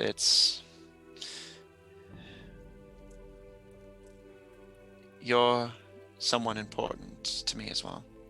I'm in a position of leadership I don't particularly want. Working a job I'm relatively ambivalent to. Commanding underlings that half of them can't stand me. But no matter what happens, there's always you. And she kind of rolls her head a little bit in thought. You've made me better at this sort of thing, and that's something even my boss never was able to quite get the hang of. I think Ivron just kind of bows his head. We'll lift her hand and kiss it. She returns the bow with her posture indicates a degree of sarcasm, and she will kiss your hand in turn, and giving you a grin with her eyes glowing. She smiles at you, and if you're not careful, people might think you're courting me, Mr. Blackmont. At this point, he begins to blush. But will then again stand at attention and smile. I hope that whatever incident has been is now behind. She gives you a smile. As I said, I'm a smart woman. You don't become a detective without some ability to intuit things. You're not in trouble, if that's what you're asking. And you saved the city, for what that's worth. It'll take some time for things to recover and get completely back to normal. But you and your friends have put us on the path to be able to. And I sincerely do think that you all have the capacity to do the same for the entire region if you're given the chance. And you see that slight sinister grin take over her face, the one you've seen on her many times as her mind turns to darker places that amuse her. And who knows what interesting things will happen along the way. Ron will remain stoic, but I can tell you deep down he's a little put by that sinister look. We'll say nothing. And if Melvin's just standing out there, he'd wave Melvin back in. I'll say at this point, Israel, you have caught up, and you see Melvin in the hall, who gives you a wave. Hello, Israel. As you approach, and kind of double takes a little bit and looks you over, as he hadn't initially noticed it on Iran, but definitely notices it on you with being barefoot and kind of stumbling and looking around. Have you seen Garnet? God, you mean The the? small scorpion, that yay big, dark red, hangs out on Utaka's head. No, but I imagine as a familiar, they're likely with Utaka. Oh, that's right. Oh my god. She's gonna like set her arm against like the thing and be like, my god. Okay. Well. Garnet's fine then. That's good. Nobody's going to die. Thank you. What? And she pats Melvin on the shoulder and would Excuse pat me. him and just go into the Israel. And Ivron, as you turn back around from waving in, Ivron, you see Mistra kind of like raising an eyebrow and glancing over your shoulder and giving a wide smile before beckoning you to come closer to her. up. Sure. And then she says to Ivron, nobody's dying. Garnet's fine. It's fine. And she would like find a place to sit down and like shake out her dress and just like sort of sprawl in a chair. Yeah. And Israel, as you walk in and say this and sprawl down, you hadn't like fully taken in, if you just registered Ivron's general shape and sat down. Ivron, as soon as you start hearing Israel enter and talk, Mistra pulls you in and kisses you deeply. Ron's probably a little less awkward about this kiss, but still, it's somewhat probably awkward to look at. And she knows Yeah, that. she's just like, what? She knows that. Yes, he's very timid, but upon release, She looks around for bourbon. Is there bourbon in this office? Make a perception check. I'll make it a flat roll. Normally it'd be a disadvantage, but I'll say you're looking for alcohol, so Cool. your eyes are like an eagle's. Astonishingly, that is a what's my modifier on that? Okay, cool. That's a 21. Okay. Looking around, you do not see any alcohol in the office. And Ivron, as soon as Is there a water pitcher? you do see the bowl of water that Ivron had been using as an improvised face sink. Is it just a bowl? Is there a pitcher beside it with more water? Like, what's yeah, you do see a pitcher to the side and a just large okay, bowl. she just takes the pitcher and she's gonna drink from that for a second and set that down. And I do have some good news, Israel. And Israel, as you turn, you see Mistra lean against Ivron's chest as he's still standing relatively close to the desk and just going out of her way to lounge and look as Israel deliberately like doesn't register any of that, mostly because she doesn't actually care all that much. She's like, they're happy, that's fine, whatever. Whatever. We can see Utaka if we would like to visit him. He should be coming home tonight. Cool. Good. We should probably see him. Who is going to die? No one. That's the good thing. You see, well, not today at least, probably. You see, Garnet's a familiar, so they can be recalled, which is probably what happened. So I'm betting if we go and visit Utaka, Garnet's gonna be with Utaka, which means it's fine, and Garnet was never lost. So everyone will live. That's good. We should definitely let Griaz know. He seemed to be panicked. No, you can wait a bit, it's fine. And she's gonna be like, I'm gonna go visit Utaka and tell him about my birthday party.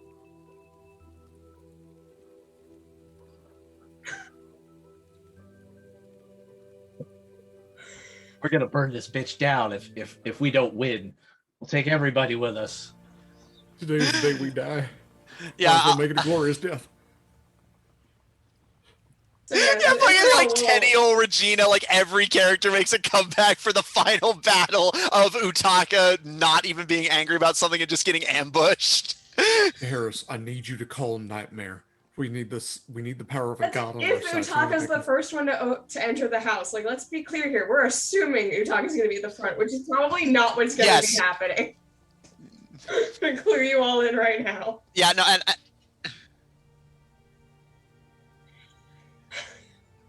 What's the name? Those little goblins that sit in the trees. Those little archer goblins.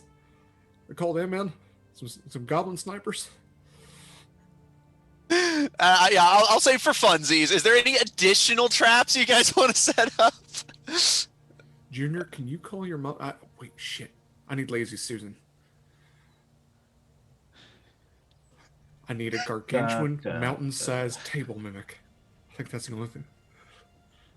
You don't, actually. All right. Okay. So, Ivron and Israel, the two of you wait as Mistra sends Melvin to inform Dr. Tails that you two would like to visit Utaka. And not too long after, before Mistra has actually returned, the two of you kind of jolt slightly as the cloaked wizard just appears behind the desk with his arms behind his back.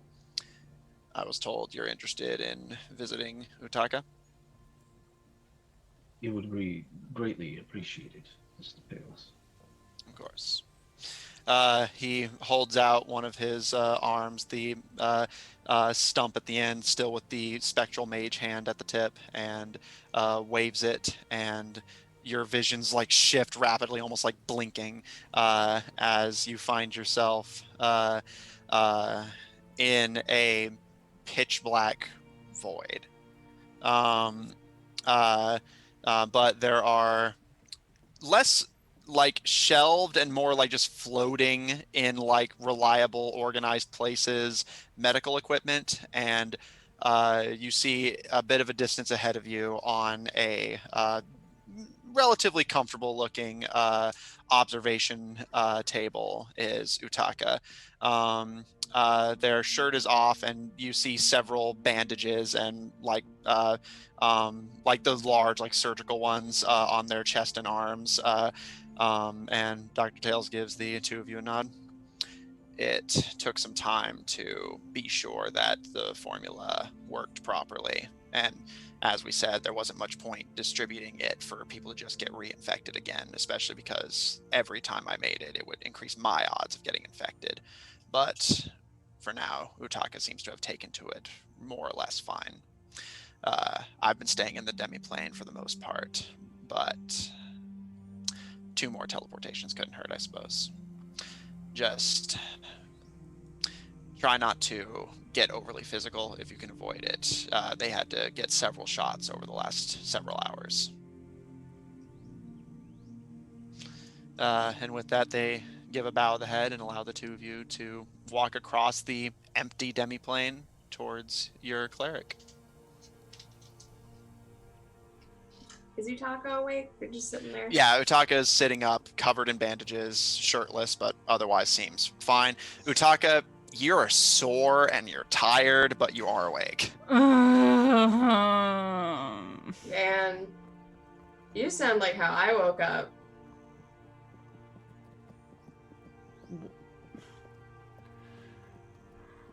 Why didn't you tell me they were gonna be here? I don't think they knew. Oh, okay. Frankly, I don't think we knew. Well, maybe him. And she I'm like just. looks at the ground like he knew he was going to be here after I was off. I'm just getting a little fucking tired of things happening and not knowing. Like, you know, getting knocked out. And Okay, so she's gonna actually go and sit on the table with you. Not like What? touching you, but she's gonna like sit on the edge of the table and was like, okay. So what happened to your hair? So that's part of the story I'm about to tell. So just sit back, enjoy. So the thing is, when we got out of Nightmare and she launches into the story of last night, starting with the fact that she realized, so we got back and it's like winter now, so that means my birthday happened. And I realized this as we were getting into the tavern. And so then everybody started making a big deal of it. I did get us all free drinks. I missed your birthday? We all did. She just shrugs. Well, there was fireworks. There was booze. We've covered most of the bases, but you're perfectly allowed to throw me a party if you want to. They're basically banned, and you'll understand why. And she continues with what happened. The descriptions of the ales that they decided to mix together and then drink. She also comments on who thought it was a good idea to serve these things at a festival, like you're going to cause riots. Also, like, wild magic wine that seems super insensitive to you, especially. She like gestures to you, Utaka. And then there was this other one that made you lucky at cards. You might like that one. I think Gria still has some. I mean, do I really need some? She's like, you're right. You're right. Like, you're right. And Garnet's with you, right? Yeah. Okay, cool. She's like, here. Kind of like shifts and kind of reaches back and pulls her out of like his shirt where she had been just crawling around. And she just goes and nods and is like, okay. It's good. It's good. So I stayed out in the street most of the night. Eventually Ivran came out there too. I carried Griaz back. Griaz was not able to walk. Right, the thing with the puppets. The puppets. They use the puppets. Oh, they can like carry shit like that? Mm-hmm. There's 4 of them. One for each limb. I vaguely remember him turning into a toad. Oh yeah. So eventually he just decided that he was going to make it easier for me. And he turned into a toad.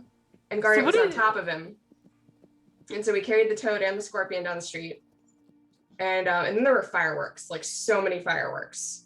Just so many. I'm pretty sure it looked like it was daytime. What were you doing during all this? And he gestures to Ivran, because I think he heard that Gaharis and Griaz were smashed and fighting. Oh, no, he did too. What? I partook in what is known as the bramble pelt, and I regret nothing. Except for ruining. Israel gives you a look like you should regret a lot of things, but she's not going to comment on that any further than she already has. Except for ruining Lady Blackthorn's birthday, of course. So you're telling me the one day I'm not with y'all, you have a fucking kegger in a bar fight? Oh yes, it was quite the event. I don't think it should be happening again, though. I don't think I'll cut loose like that again. Would you? And Israel looks apologetic to you, Taka. She didn't expect any of this to happen, but she does look sad on your behalf. Wow. I don't know if We I've have been our like, own. betrayed just, leave like them this somewhere, go somewhere else. There is a festival coming up. By the time you're out of here, there'll be a party, a citywide party. Yeah, fine. He did say there would be more strange alcohol. Quincy did, so maybe not the same strange alcohol, but there's potential. It sounds like there's like a danger here that y'all, or maybe not. I mean, you're fine. That maybe they learned like a lesson from this, and so that's gonna be real disappointing. No. Okay. I think Griaz still has a mixture of his. Griaz still has some, and we all know that Gaharis has not learned anything from this experience. Like maybe Ivran has, as well he should, but we know that they didn't. Okay. That he bows once again to Israel in apology. So you're getting out of here tonight? Do you have like another set of shots to get? It's simply observation to ensure that they suffer no symptoms and that the lycanthropy is fully purged from their system. It's actually really fascinating like if my entire body didn't hurt this much, I would be really excited. But would not recommend. Ivron's gonna cast Cure Wounds, maybe to comfort Ow. Utaka. Ow! Oh. That wouldn't be bad. Apologize, I was trying to help. Let the doctors do it. And she'd like usher herself and everyone away. We'll leave you to that observation then. We wanted to let you know what was going on. We wanted to see you, see that you're okay. The house is still standing as of this morning. I suppose we'll see if that's still true. Can sendings reach here? Yeah. Cool. You're leaving? I mean, we can stay longer. I mean, Oh, you yeah. could, if you wanna. She considers for a moment. I'm concerned what they're doing to the house. Why? They were a bit panicked this morning. Oh, okay. Well, why would something happen to the house, though? I'm not sure.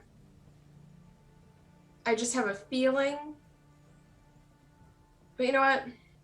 It's fine. Whatever. We'll figure I mean, it out. it feels when we like go if back. they're, like, panicking, they'd probably, like, run somewhere, right? Well, not No. Gaharis. Gaharis would stand and fight, most likely. Well, but, Griaz would run. why anyone would want to fight or run is beside the point. What do they have to fear? Light.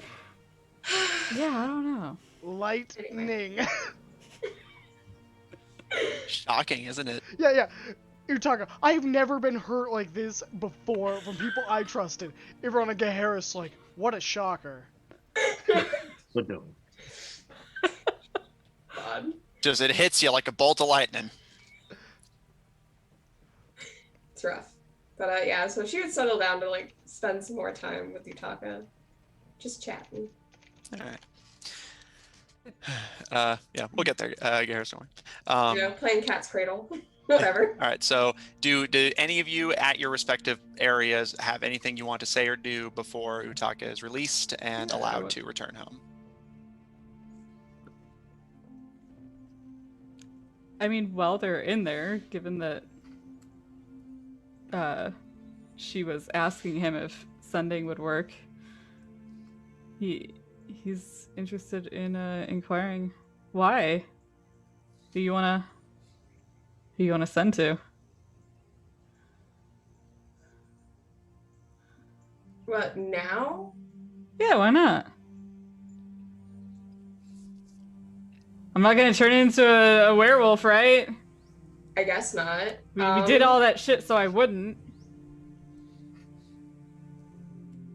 How far does sending go? Anywhere. She goes, huh? You got someone back home? Well, a lot. I've told you, right? I've got like Yeah. 8 siblings. And she sort of considers.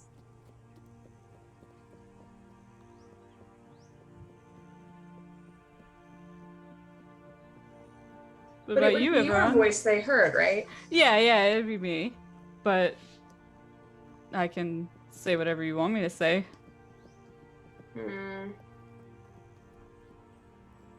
It's just gotta be like kind of short. Mm-hmm. But it's like an imprecise science, you know? Like, it's just like... Yeah.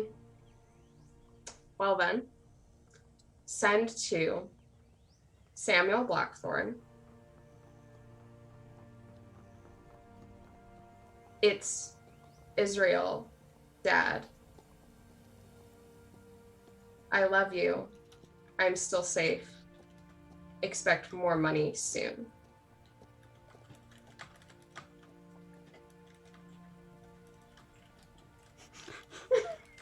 I'm not gonna mess this up.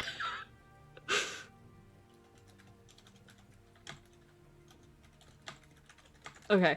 But he, I think at the end of her message that she wants transferred, will give a sort of concerned glance towards Ivron. Is this like just trying to gauge like if this is something that he's heard before? Her needing to send money somewhere. I think that they've discussed it before. Normal, I think you would even encourage her to send, because doesn't she normally visit her home during the winter, being that it's start of winter? It's starting to be winter, so she's sending this sort of as a notice of like, I'm gonna be late. Mm-hmm. I Right. think he'd just be unfazed and he would seem knowing. Okay. Okay. I don't know if they know who she was sending the money to, but she did request having her paycheck in front of your paycheck was originally cut in half to send half to your family, but Mishra pulled some strings so that your pay was essentially increased so that you would still be effectively paid the full amount with a fraction sent off to home.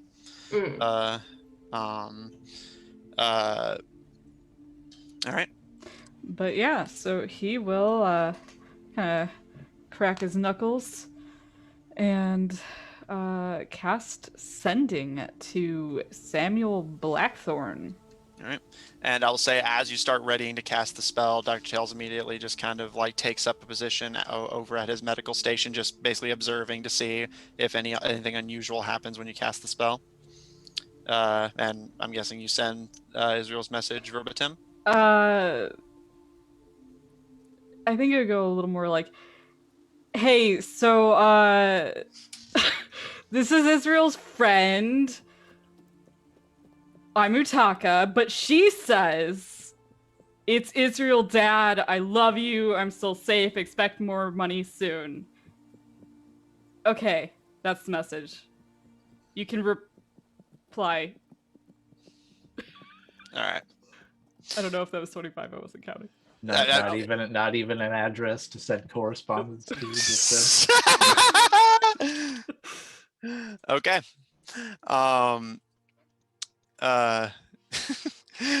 So, you cast your sending, and there's a pause, relatively brief, before you hear a somewhat gruff, older man's voice, unfamiliar to you, respond.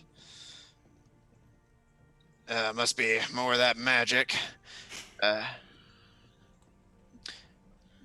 Tell my little girl I love her, and that the family's doing well, and we hope to see her home by the holidays. Love, Paul. Is that it? Can you still hear me? And then that's where it cuts. Eddie, the dang magic's coming through again. Wait, I can't remember how you worked. You press. Beep, hit the red button. Hit the red button. You gotta hit the red button, Samuel!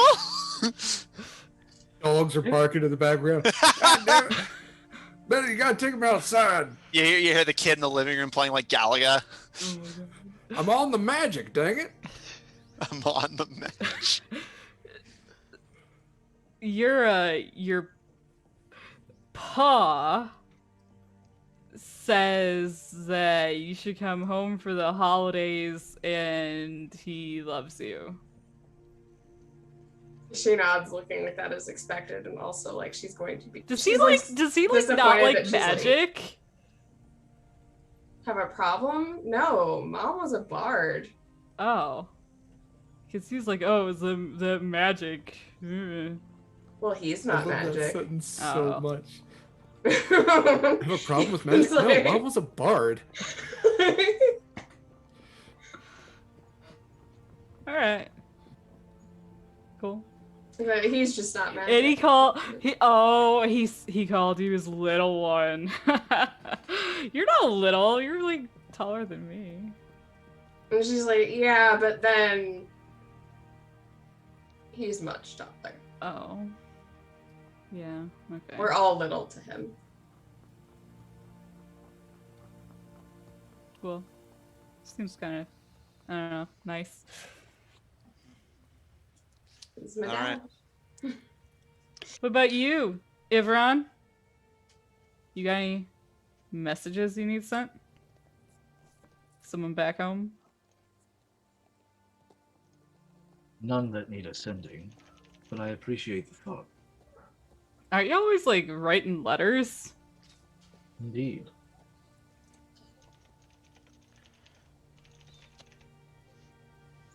Okay. I have letters. They're I slow. I have to check the letters at some point. This is like wham bam fast. Yes, I understand, but there's not a single person there that I would send ascending to at this moment Oh, that I okay. haven't already sent a correspondence to which they know how to reply more than just a few sentences. But again, I appreciate your consideration. Okay. All right. And as one last note before we move forward, Utaka, since you had demonstrated an interest in the cure itself, like on a chemical level, you would know that the cure for wild mage lycanthropy, the one that he most recently used, that he seems the most confident is working as the side effects have rapidly begun to decline, is a mixture of wolfsbane, holy water, and a specially developed anti-magic chemical. And they tried several different kinds of injections, most of which didn't take until they tried his original suggestion, the riskiest, but the one that would make it the most effective, of a direct injection into the wrist, which is the most recent one you received that, again, seems to have worked the best. If there's nothing else, Gaharis and Griaz, how long are you willing to wait? Are you gonna just be ready to open fire into the night? Said he was supposed to be back in like the afternoon. When it starts getting to be night, we just think that I think Griaz thinks that Utaka's just biding his time. He's outside. He's been outside. He knows what we've been doing. We should have covered up the windows. I think Harris is just treating this as like a fun joke. Yeah, like the panic's worn off, so now it's yeah. just like we're already committed, sure. Yeah, this is really Gaharis working Griaz up to fuck with Griaz. He's like, do you think that we should, And also exactly, like it's a win-win for Gaharis. Do you think that we should board up some windows? That ducket hasn't gone off, so we know that Utaka isn't outside. Yeah, okay, yeah. We've established that Griaz has like absurdly high perception because he's paranoid as fuck. Yeah, he already doesn't blink enough. All right. Very late into the afternoon, as the sun is beginning to set, the doctor gives you one final examination, Utaka. I have one last trap. Oh, go for it. Because it's a new dawn, the wand of pyrotechnics is facing the doorway. Okay. Well, bear in mind, it's not dawn yet; it's sunset. But right. Well, I mean, I used it last night, so So just as a point of clarification. So yeah, Utaka, you're again tired and sore and a bit on the sweaty side. That's like the one kind of, but the doctor attributes that more to the injection itself than your lycanthropy. So you're sweaty, you're tired, you're sore, but he gives you one final examination and with a bow. All right. Try to stay in the city limits for the next 24 hours, just in case there's any unforeseen side effects. But you are free to return home, and I do sincerely hope that you enjoy the festival. Yeah, thanks. I mean for like that shit, not like for telling me to enjoy the festival. I mean, like that's nice and all, but I actually mean the other stuff. He holds up a spectral hand. It's appreciated. I'm just glad that we were able to put this whole mess behind us.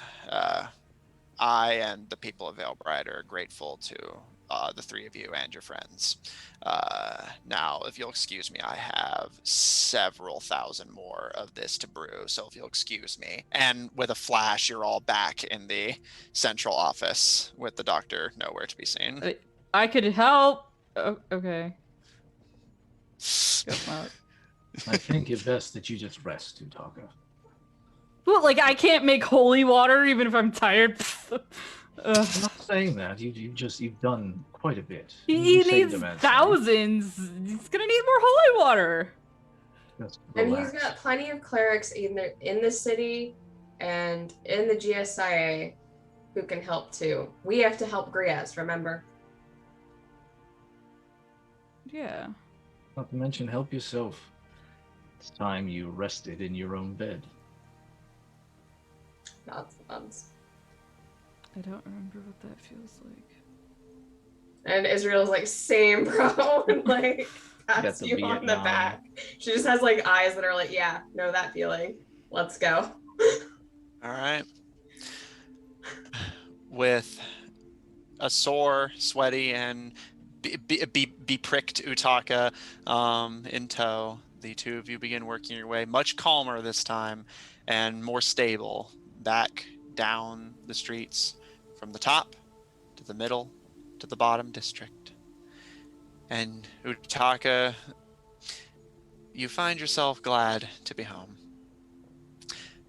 Geharis and Griaz, as you're inside Geharis, starting to sober up but still enjoying it, and Griaz still a little on edge. Wah, wah, wah. The duck begins to go off in the bucket. I grab the ducket and take cover behind the couch with my super soaker full of bramble pelt brew. Griaz, what are you doing? This is the day of days. I'm gonna write stories about this. I will. Pats the God. pot on his head. Yeah.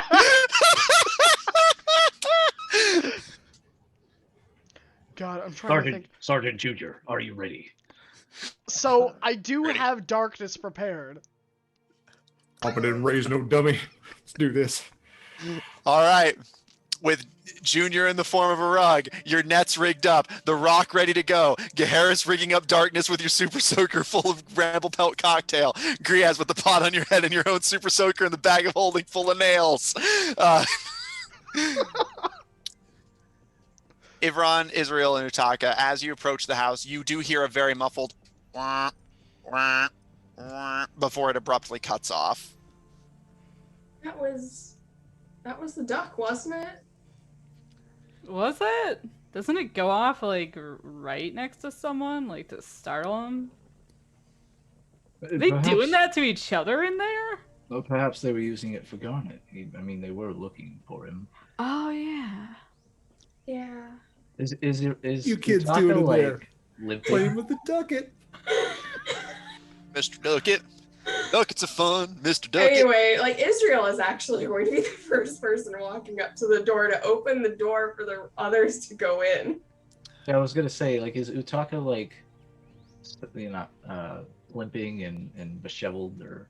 And most of their shots were from the waist up, so I wouldn't say they're quite limping, but they are sore and pretty tired.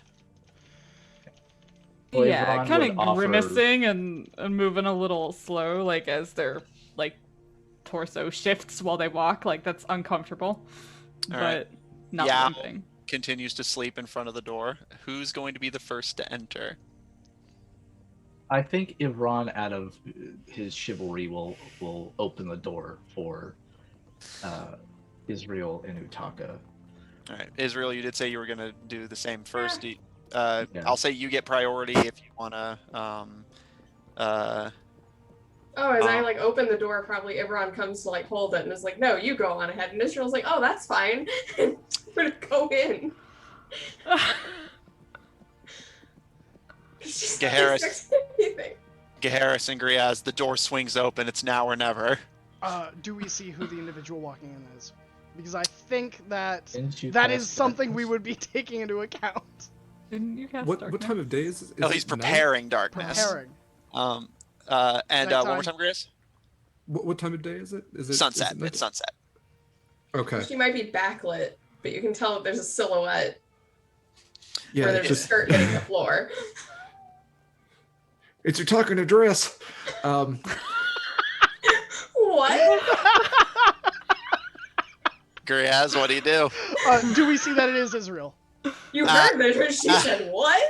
I will say, if you're willing to hold your fire, yes, you see that it is Israel and Ivron holding the door open, but you do see Utaka approaching the porch with a very pained-looking grimace. And Griaz, the first thought that runs through your head is just, they're angry, they're angry, they're angry, they're grimacing.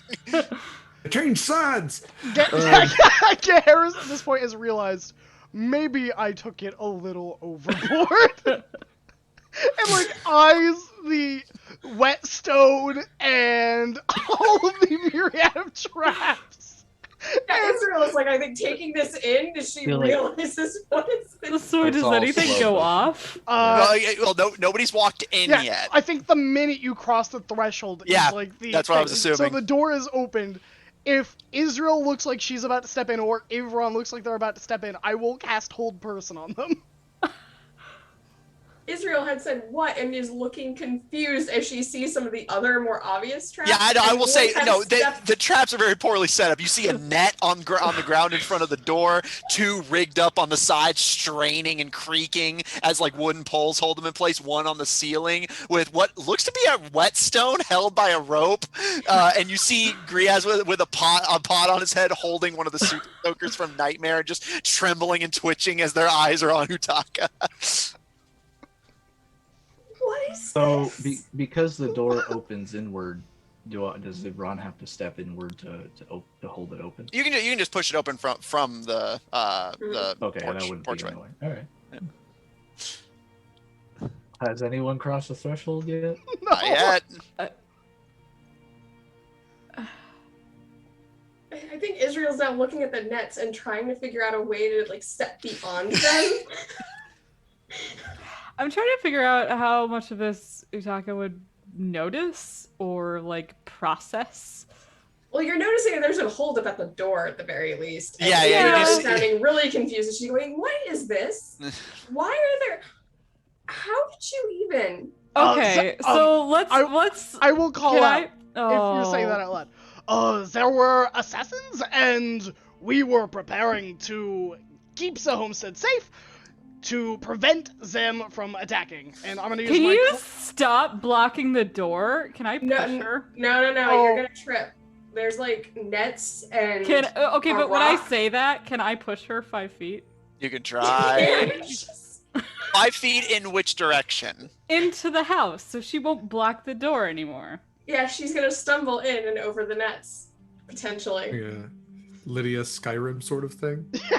I'm gonna say, okay, I'll tell you what, Israel, because you're already leaning in and like Yao's in your way and the door's blocked. Oh yeah, and, she like, is absolutely going like. The shove is an First. attack action. No, I was gonna say, Okay. Utaka, I will give you advantage on that because of the things. That's what I was trying to get to. Okay. Isn't Misty Step a reaction?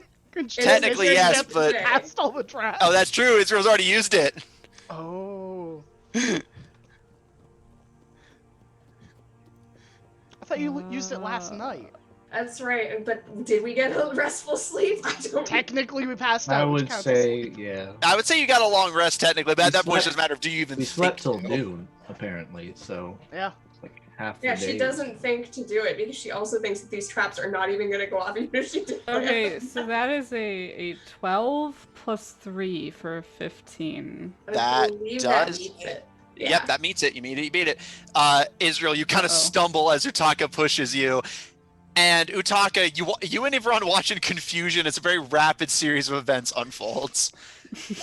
Garrus and Griaz, what are the two of you doing? Israel's going into the trap, and you do not have time to stop them. Do we see the action that caused? Yeah, you do see Utaka like I now like- in the I'll door. say I don't think it was like a violent No, shove. no, He's Oh not yeah, like- yeah, it was just like just get like out of the way. yeah, it's just like, Well, that just dictates on whether Garrus is going to wanna spare go in my Utaka or not, which is the wand goes off and shoots all 7 fireworks directly through the door, which okay. Israel Alright. is going flat. Utaka's standing right here. Okay. They're just going. They don't cause damage. They're Great, just great. locked in a- Okay, so I have a question. Am I wearing my armor? No. You're reclothed, but you do not have your armor on.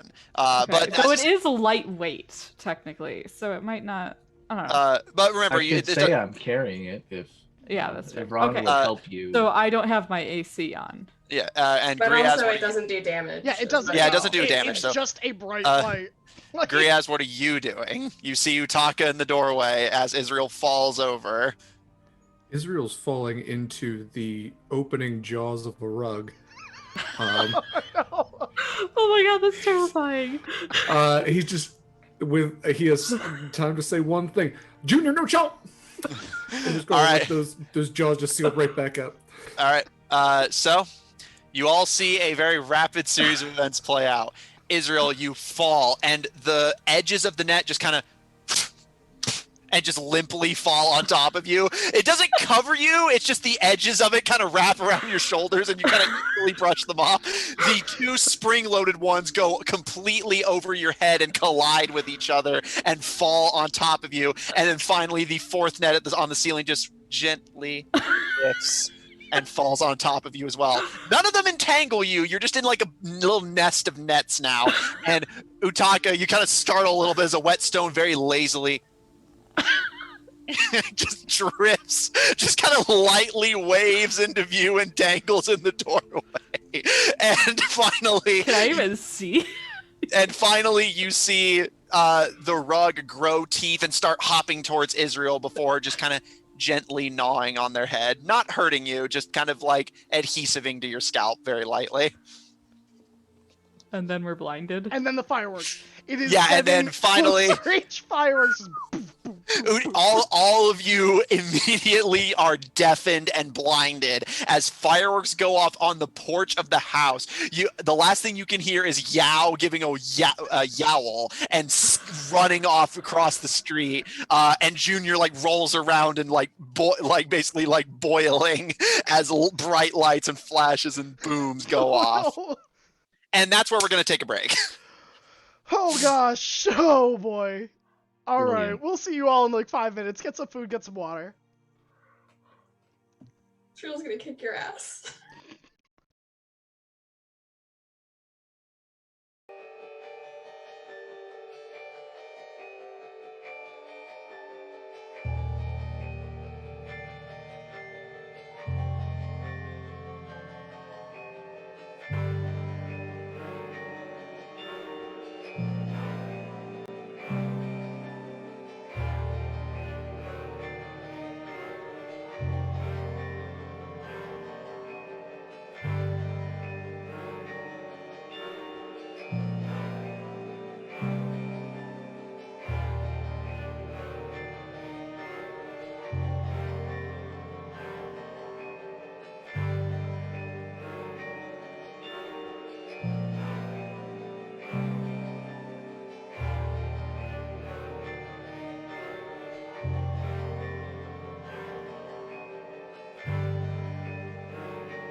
And we are back.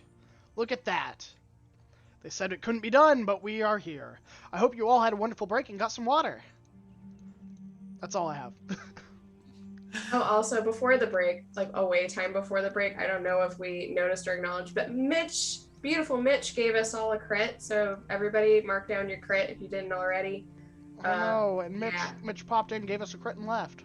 Exactly. It was very sad, but I wanted to know. One of them acknowledged. Wanted everyone to know, Absolutely. and I wanted to make sure that it was recorded so that he can see it later, that we love him and we appreciate the crit. Classic clit and run. And with that, that was good. You are. Let me switch this over to some much more appropriate music, I think. Explosions. Just. You all, with the exception of Israel, you are all blinded. Including Israel, you are all deafened. As Geharis literally sets off 7 fireworks in all of your faces on the porch of a house or in a house, depending on where you were standing. You are all in agony and seeing just stars and spots. And Israel, like, your headache was going down, and then that happened, and it just came right back. Utaka, you were considering reflexively spellcasting. It depends on if you're gonna let me do this rule of cool, because technically the spell says that I need to see them. What exactly are you going to try and do? I would like to reflexively, like, as this is happening in relatively slow motion, kind of shout out, like, the fuck, stop! And, like, cast command at level 3. Yeah, sure. Okay. So who are you commanding? Is it just everyone, or? I mean, I don't really need to stop Israel or Ivron, so I would like to target Geharis Jr. and Grias. For command? Let me yeah, command. I think command is one creature, right? Yeah, it's to a creature. And not at level 3. Oh, yeah, Oh, that is true. right, You can right. affect Yeah, an additional yeah. creature. So, yep. All right. How far away are these people from Ivron? Geharis and Griaz and them? Yeah. They're just in the threshold of the house. So as you're kind of like your vision is still very spotty and flashing, and like you're getting those kind of after images whenever you look at stuff, and your ears are ringing. You can see Geharis like kind of in the doorway to the dining room. Griaz like with the pot on his head and the super soaker in the hallway. So they're both about like 15 feet in front of you. All right, what's my save? Wisdom, charisma, what? That's a wisdom. All right. I can't force them to roll at disadvantage with lucky, can I? I don't. Let me think check. so. Lucky only affects your rolls, I believe. Or if I'm being hit. Which you're Okay. not being hit by anything. Yeah. Yep. So yeah, unfortunately no. So yep, that is a wisdom save. And Griaz, can you roll for Junior as well? I will apply the modifier. Just tell me what they rolled. Griaz will have a +4 from my aura, and so will Junior.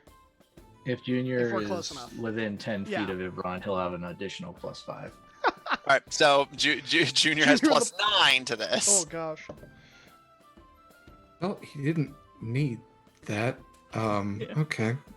So Junior has a +1 to wisdom anyway, so that was a 19. So then a +9, you said? He's Yep. fine. Junior's fine, but he was also like stopping anyway because he was freaking out from the explosion. Yeah, Junior got a 28. Griaz got a 6. I got a 24. All right. So Well, Grias. yeah. So yeah. Geharis, you're fine. You can barely hear it anyway. Junior is already just roiling on the floor from the bright lights and loud noises, just like. But Griaz, you just freeze in place, unable to move.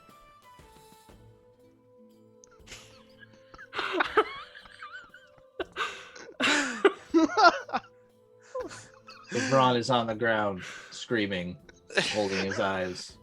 Harris is laughing hysterically. This is how it ends.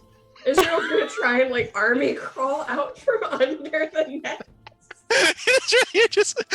you feel your hand touch Junior and like stick to him as you're just like army crawling. The nets aren't restraining you; they're just on you. They're But just on top of me, so she's just gonna crawl forward as well. She can't hear, she can see, but she can't hear. yeah, and you just Casually like go around Junior as like Junior freaks the hell out, and she still has this sort of like in and out hearing. yeah, and you just see Griaz like frozen in place and looking terrified, and Harris silently to you as you hear the ringing in your ears, just cackling. I am going to be stealthy. I am sneaking up on that laughing motherfucker. Maybe a Just stealth like roll. fortune teller said. I am going to Misty Step on top of him and literally just land on top of him as I shake him. What were you thinking, you absolute moron? He can't hear me. He's probably still laughing, but I am like shaking him such that his head should hit the floor as I am sitting on top of him. I am laughing hysterically, wide grin. Yeah, Tears running down my face. As I look yeah, Harris is crying, and just on you. It takes you no effort to just force him to the ground as you're just scolding him. Yeah, I am. And even she starts laughing because she can't resist. Like he's laughing, and then eventually she's just like on top of him, and they're both laughing. She still can't hear. She's now lying on top of him and just. Oh my God. Utaka, is there anything you'd like to do before Griaz gets their range of movement back? My cheeks hurt. I guess kind of I don't know. I feel like he's like slamming his hands against the door frame trying to like figure out where he is. Great. And probably he's like because he can't see, he's I think developed like a sort of like reflexive, like his eyes start rolling into the back of his head as he tries to see through Garnet's eyes instead, through her blind sense. Yeah, which gives you only 10 feet, so you just see you just through Garnet as you're like slamming against the door, just Ivron like crouched over, screaming silently from your perspective, and Junior roiling on the ground, and everything else beyond that you're blind to. I would like to fall to my knees and try and heal Ivron. All right, I'll say as you start putting your hands on Ivron, Griaz's movement comes back to you, and one by one, you're all still seeing spots and after images, but your vision does start to return, and the ringing in your ears does begin to die down to at least allow you to hear each other, although you kind of have to yell and repeat yourself occasionally.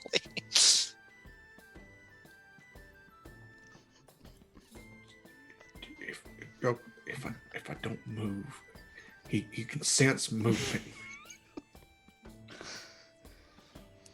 Israel's just like snickering and she just like smacks Garris's face. It's not hard, but she is just like repeatedly patting his face and she's just like muttering. Like, what the fuck were you? I'll push like 1 or 2 cure wounds into Ivron. Because that's why he's on the ground screaming, right? Yeah, it's just the fact that a firework went off in his face. Yeah, he's blinded. He can't see. He's yeah, but on like his- if the fireworks hit him, maybe he's hurt. No, that's valid. I'm just pointing out, like, so, all right, you pump 2 cure wounds into him. Ivron, you don't feel any different, but you do feel some warmth surging from Utaka's hands as your eyesight and vision starts to return. I think Ivron would like grab onto Utaka's shoulder to be like lifted up and would lay on him as well. So they're now trying to navigate as they start. The two of you, just wreckage in a storm, start navigating into the house. Yao is nowhere to be seen. Junior is just scurrying away in fright. And you can hear others scurrying deeper in the house from presumably Barry. Israel and Gaharis are just like slowly, like their laughter dying down. Gaharis has tears in his eyes, and Israel just like bathing his face, just muttering to him and like interspersed with giggles. And Griaz is just frozen in place staring at Utaka. I will say that Gaharis, you hear a very familiar, almost, it goes back into your childhood. that yell of Harris as he's like Ivron's trying to find you to kill you. He's gonna try to bring on the pain when he gets you. Harris, you just see him slowly, blindly making his way towards you. Remember that you are prone, Stumbling technically. over the I mean, that's fair. barricade that's So- like in the room. Luckily, I'm pretty close to the stairs.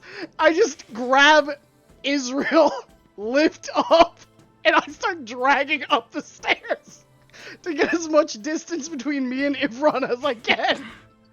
If I have to I drop think he's getting away. He's shouting in Going up and, like, Celestial swimming and up the Infernal. He's like, I'm gonna fucking kill you!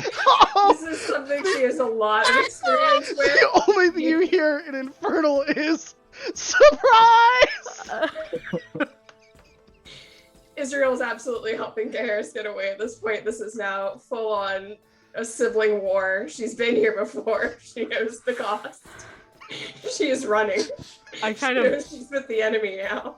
I fall behind after Ivron and just he's chasing off, and I like look down at my feet and reach down and like pick up a net, confused. Just, and I glance from the net to Griaz, who hasn't moved.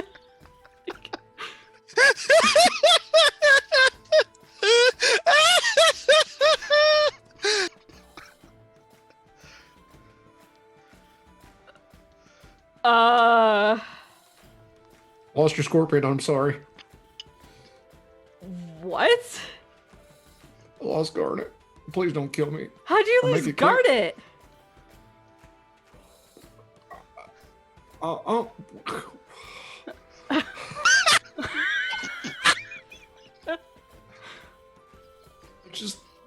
I woke up and they weren't there, and I'll get you a new one. Okay, please don't cry. I don't think you can lose her because she was like with me. And I don't But- think you can replace her either. That's kind of weird. Cause I'm she's sorry, kind of been that's, like touched by like my god, so I don't think she's replaceable like that. Hang on, I ain't no chronomancer, but let's back it up a second. What?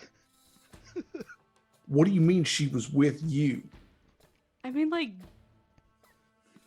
I don't know, like I kind of like snap my finger like this, and as he does that, she shifts and appears like in his open palm after his snap.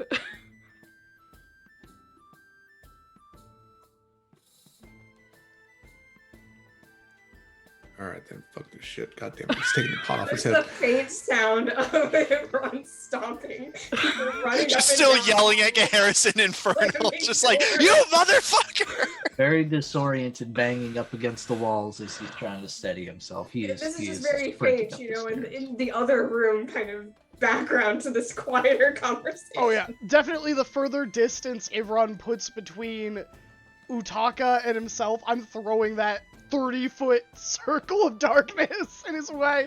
I will be throwing everything to just make it the most miserable chase for Ivron that I can. Imran, you got your sight back briefly, only to see Garrus grinning as it is quickly taken away once more, as you're like stumbling up the stairs and into the second floor, like trying to like hear your way towards him. Just your as ears- it always is, that first step into the darkness, Ivron trips and falls flat on his face.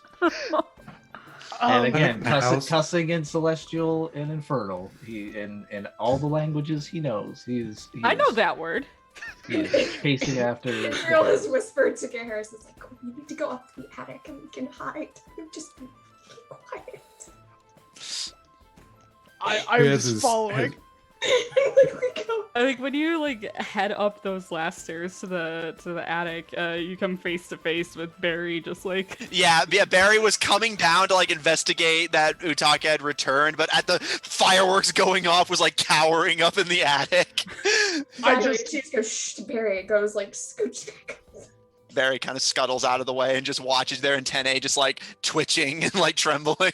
As they clear the staircase, she would go, okay, go right down. Yeah, and as Barry scuttles back down the stairs, you can see Junior just clinging to their backs, also trembling.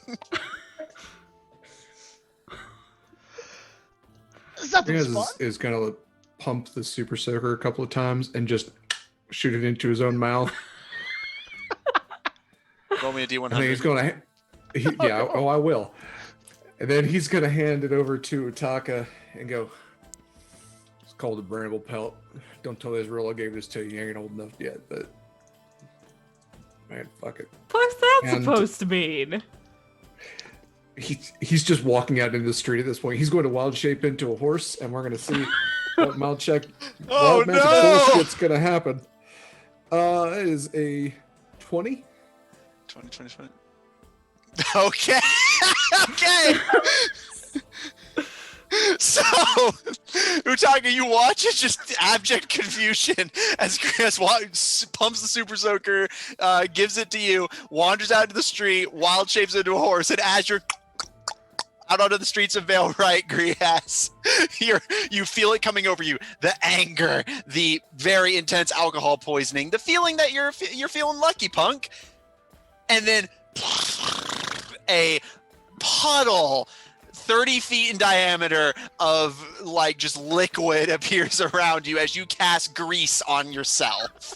And you immediately start like trying to hold your footing. And I would like you to please make me a dexterity saving throw. Find the stats. He turned into a pig. What fresh hell is this?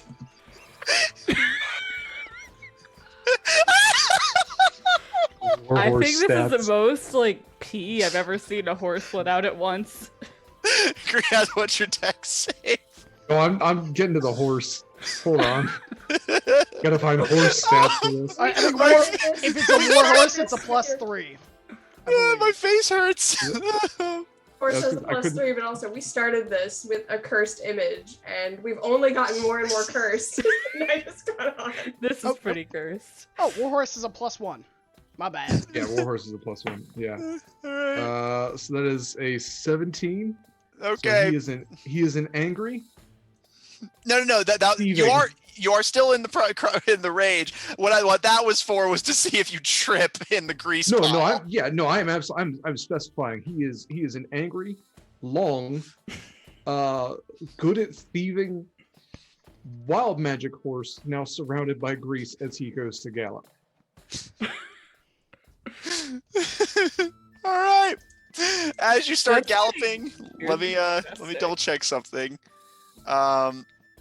Okay, yeah, you don't have to make the save again, although it is difficult terrain now, so you kind of like stumble and fumble a little bit but once you're out of the grease pile, you just start horribly, angrily galloping off into the sunset. Just a greased up, angry long horse loose in the city. I witness him, which is probably the best thing that I could do in this situation. Bear witness. I've started a religion by this. He's also just grabbing shit with his horse teeth as he's running along in the city. Just I watch after him in like appreciation.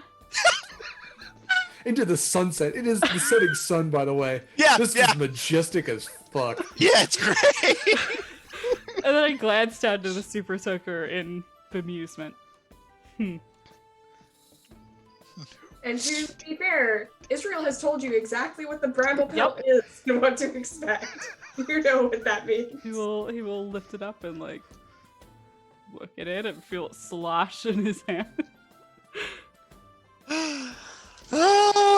Garrison It's not is necessarily thick beverage, to be fair. Garrison Israel, make me a stealth check to see if you can hide from Ivron. I'm gonna use my crit.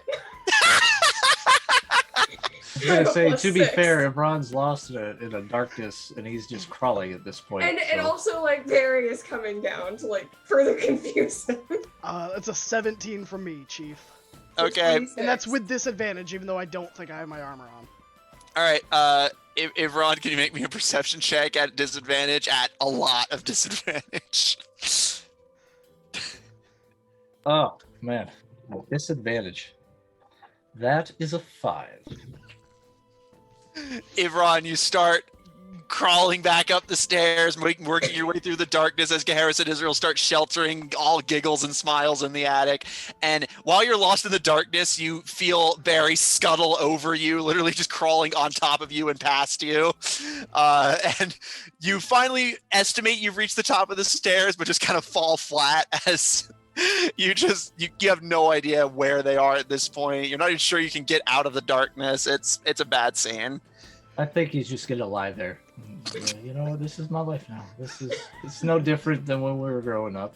He's contemplating all of his decisions of how he's cared about Gaheris and started to care about Israel and everybody in the party. He's like, I could just disappear, go on vacation. Or war.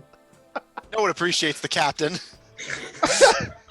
Once the yelling has subsided,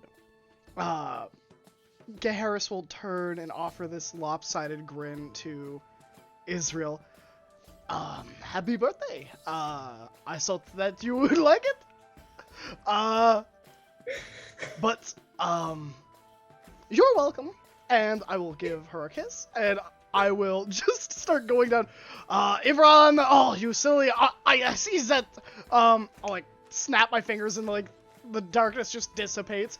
I see that you are laying on the job. All I was checking to see that the defenses of our house were up to par. If the assassins of Red Set came after us, there is only one way we can go.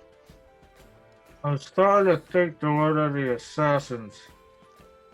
As he lies face up against the floor, just giving up on life. So Israel, a slower approaches and just comes to stand with her little bare feet, and then she crouches and goes, "Hey, Ron, you okay, man?" Yeah, I think I'll be okay. She just pats his head, there. I mean, you act as if this is the worst things that I've done. As if lighting the mattress on fire, or letting loose the badger in your room. She mutters this too quietly, and she says, we can push him down the stairs. So mean.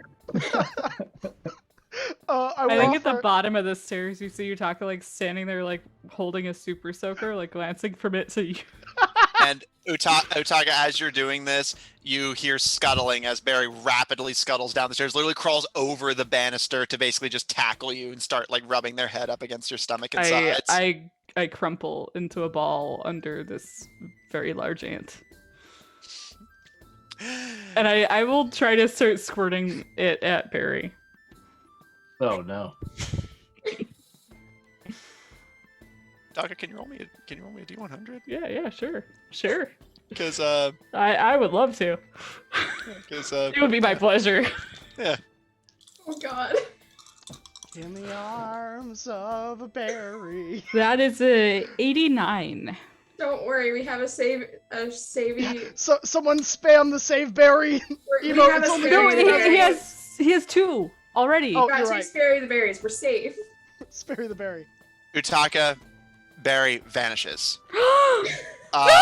But you can still feel their weight pressing into you. Although you Yes! But you feel the weight kind of come off of you very abruptly, and then you hear rapid, violent scuttling as a scratch is laid into the door frame as Barry rampages out into the street. Barry is invisible, cannot be heard, and is now raging on the streets of Valebright. No. For a full minute. Oh. Wait, is that super soaker filled with bramble pelts? I don't know, is it? I would like to shoot it some at Israel now. Oh no, she's dodging back into the attic.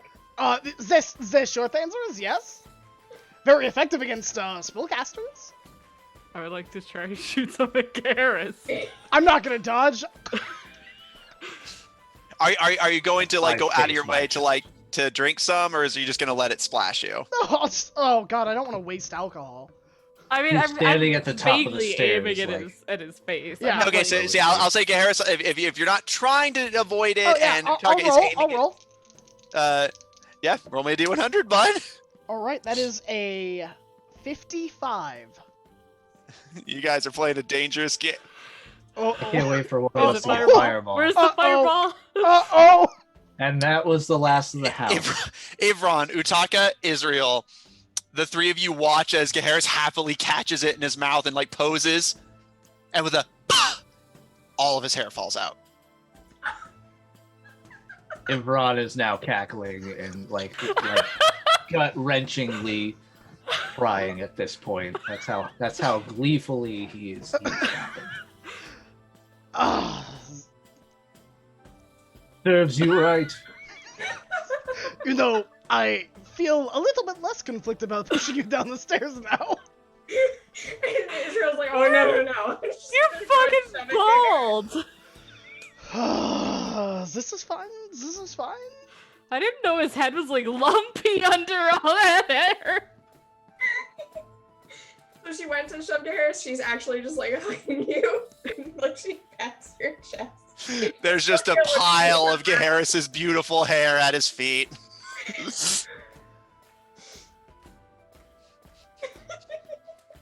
I take a moment, collect myself, and then I look at Utaka, and I hold up one finger. And I mouth, "You owe me one." I think when he holds up one finger, I start to run. I think he's about to like hold up more fingers, like this is a threat. Like counting to three. Utaka, are you going to get in the house or out? I mean, initially, well, I mean, I I'm think on the stairs. There's nowhere. There's nowhere else. I think I initially like turn and like scamper like out of the like into the kitchen, just like lopsided, so like crashing into stuff as I move. So, Gaharis, as you hold up the thing, before you can even start mouthing, Utaka just runs. And as they disappear into the next room, you just hear like...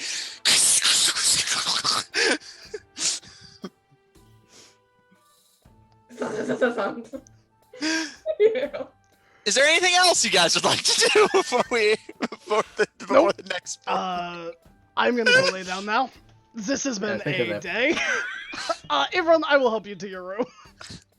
I was gonna say, I think Ivron would just go to his room, and as everyone is either raging on the bramble pelt or just chilling, he's gonna sit down and drink one of the bottles that he was gifted by Lord Joranels. And if others join him, he would share with them.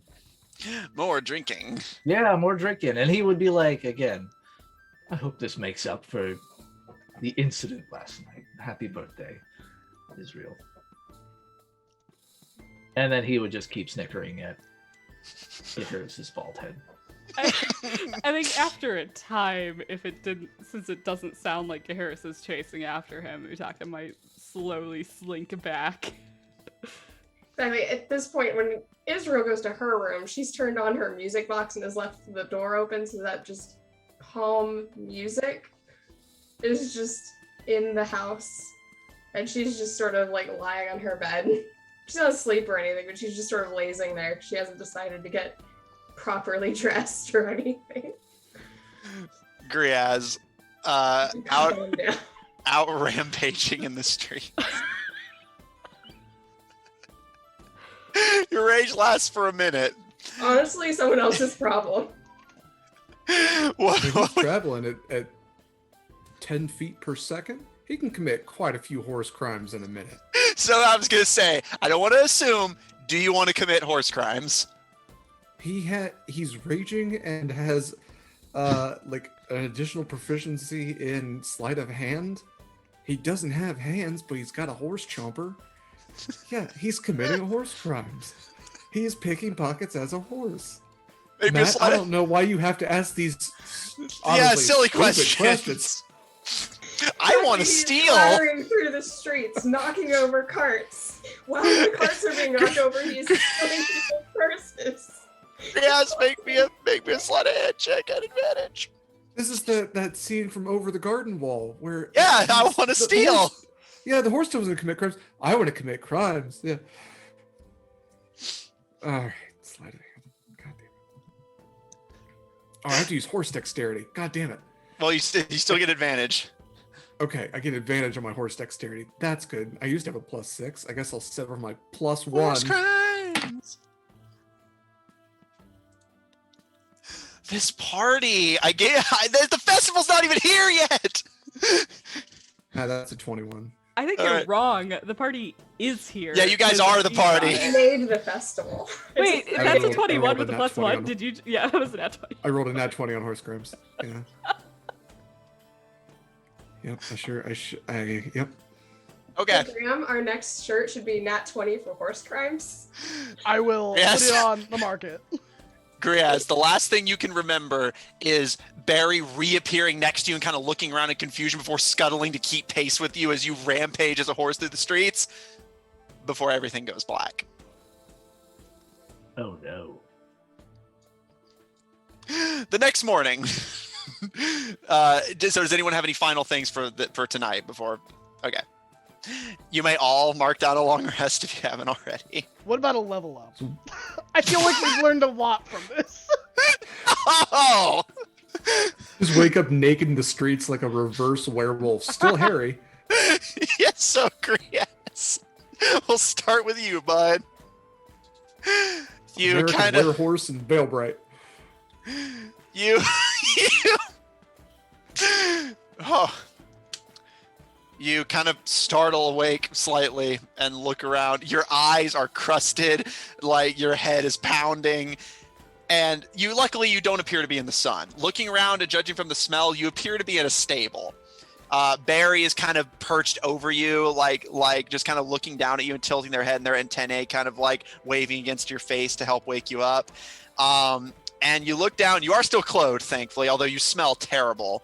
And you see literally falling out of your pockets is a pretty respectable array of like little knickknacks and a few coins and jewels.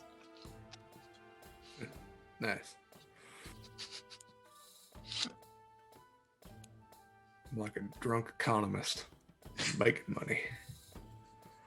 So, Griaz, you may add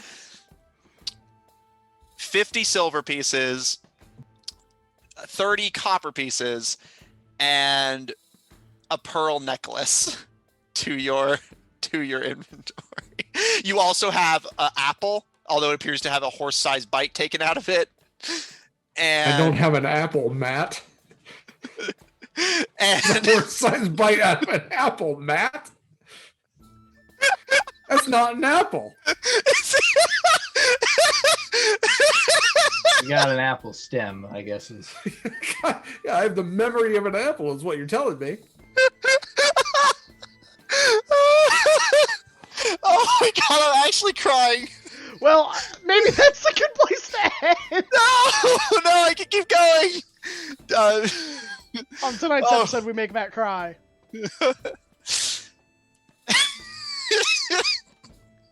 You also have what appears to be a glass eye, although you don't want to think too hard about that. That's all you have in your pockets from your night of horse crimes. Oh my On god. Graham Cracker's channel, we make DM cry. Oh. I'm actually crying. Like the GSIA being the law enforcement of the city is going to get a laundry list of things that have just gone missing. One of them Wanted. being a glass Angry eye. horse. Well, of course, Mister. Of course, sir. We will look into this horse debacle for you. I only had one eye. It took the glass one, but it was a very angry, very strange-looking horse. Really, what did it look like? What color was it? Which direction did it go off in? I feel It like was. my legs You ever just- seen a horse and you're just like the legs of that horse are way too long. Stop! Like Suddenly- something's not right about that horse. And then- I think it was green. And an ant with him! Bad. Do you want the eye back? Was bad. Does, It was evil. Does that help? I mean, we're like investigators. We got this. does he have any accomplices? Yeah, he had an ant with him! Like a little one? No, a giant ant! I don't know what to tell you. Oh Christ. Oh my So God. have you been drinking bramble pelts? I hear that's a new drug on the street. Have you been doing bramble pelts? Oh man, I'm real excited Bramble for the pelts, festival not where we even just once. hand them out.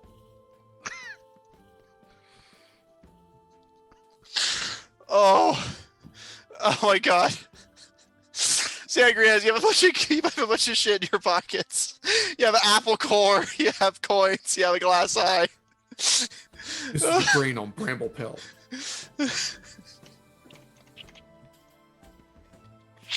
I'm not gonna be able to keep going. What? The Bramble rest of you, pelts. Say nay. the rest of you in the fucking house. What are you doing? So I wake up in the morning, make some breakfast. You're still bald, by the way. That's in fair. case you were wondering. Yep, I figured. I think after Ivran takes a shower and grooms himself, he's gonna come down and he's just gonna be like, I don't know. What do you, hey Harris, what do Good you morning. call a group of rabbits hopping backwards? A receding hairline. Ha ha ha ha ha ha. You deserve that one. That may be fair. But even without there, I'm still more attractive than you. You know? I wouldn't go At a that cer- far, says at a Israel certain- as she comes in, freshened up, normal clothes. But she does take time to go over to Harris and actually like run her hand over his head and goes, "You are still handsome," and like just pats him and then goes to steal whatever food he's made. It's toast. I hope you all like toast. And then she just like subtly like bumps him out of the way and looks for the other food as she eats the toast. There's plates upon plates of toast sitting on the table. There's like jam and honey, like set out on the table and just toast.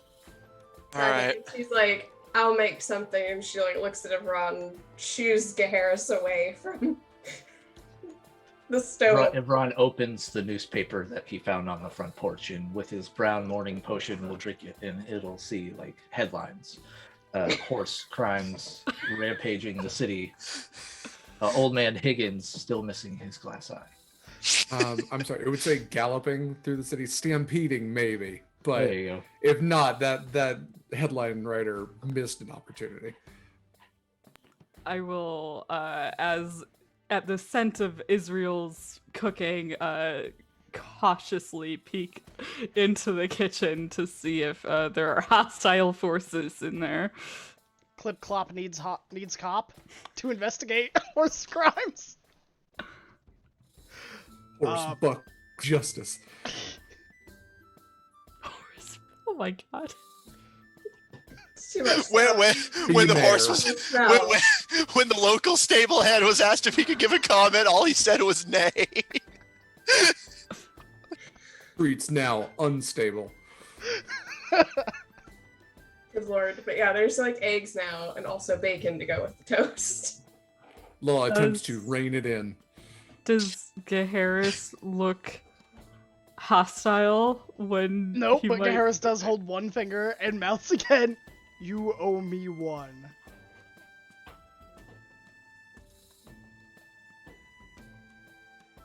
I slowly slink out of the doorway. Fast movements might enrage him. If I stay completely still, you won't notice me.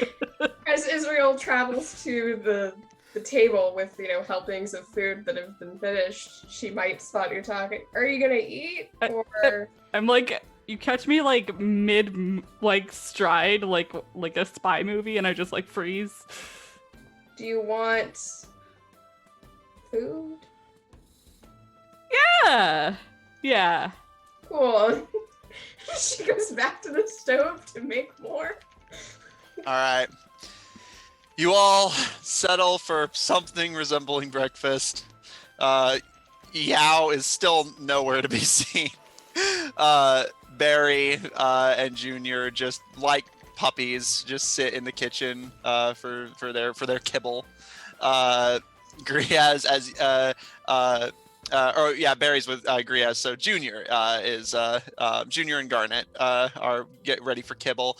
Griaz with Barry at the stables, waking up like Bruce Banner coming back from the Hulk, pockets full of knickknacks. What would you like to do? God, my head hurts. All right. Well, it's morning. Wonder what the weather's gonna be like.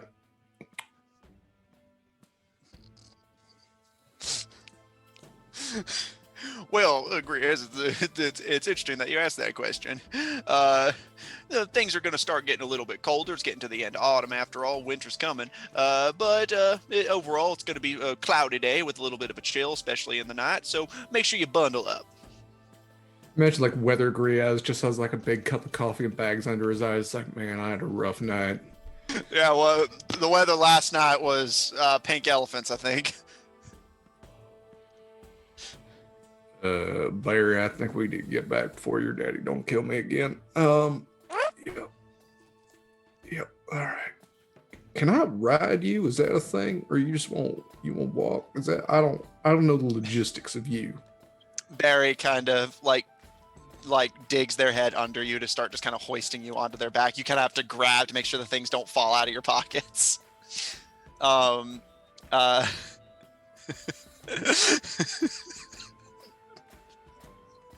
Sorry, I started thinking of the fucking apple again.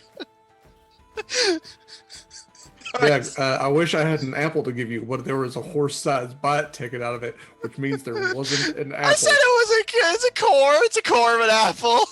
You wouldn't eat you're a horse, but you're a civilized horse. Just knocking around with like Pinky's a out. long You ass have a hoof. knife Just and a fork there, yes. Civilized horse, give me horse grind. You arrange the the napkin gentleman around your thief neck. horse. Yes. It's the gentleman thief of horses. Oh God!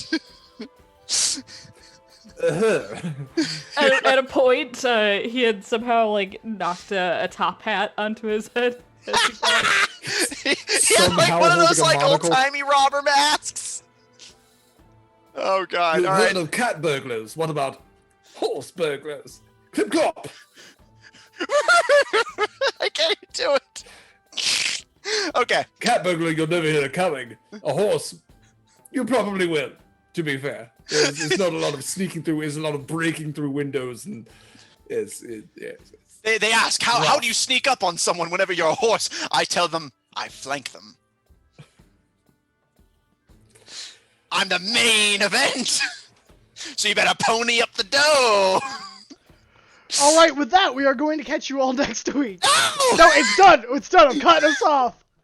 We're unbridled. All right, Barry I am starts. untethered and my rage knows no bounds. Yeah. So Barry carries you back to the house. I'll say the stables aren't super far from where you are, so you all hear less of a knock and more of like a just like sort of like very light bashing against the door, and can hear Griaz like mumbling slightly to themselves about horse thieves.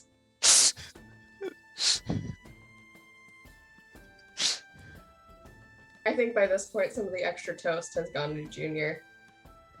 Like at sort of garbage disposal, it's just like, here you go.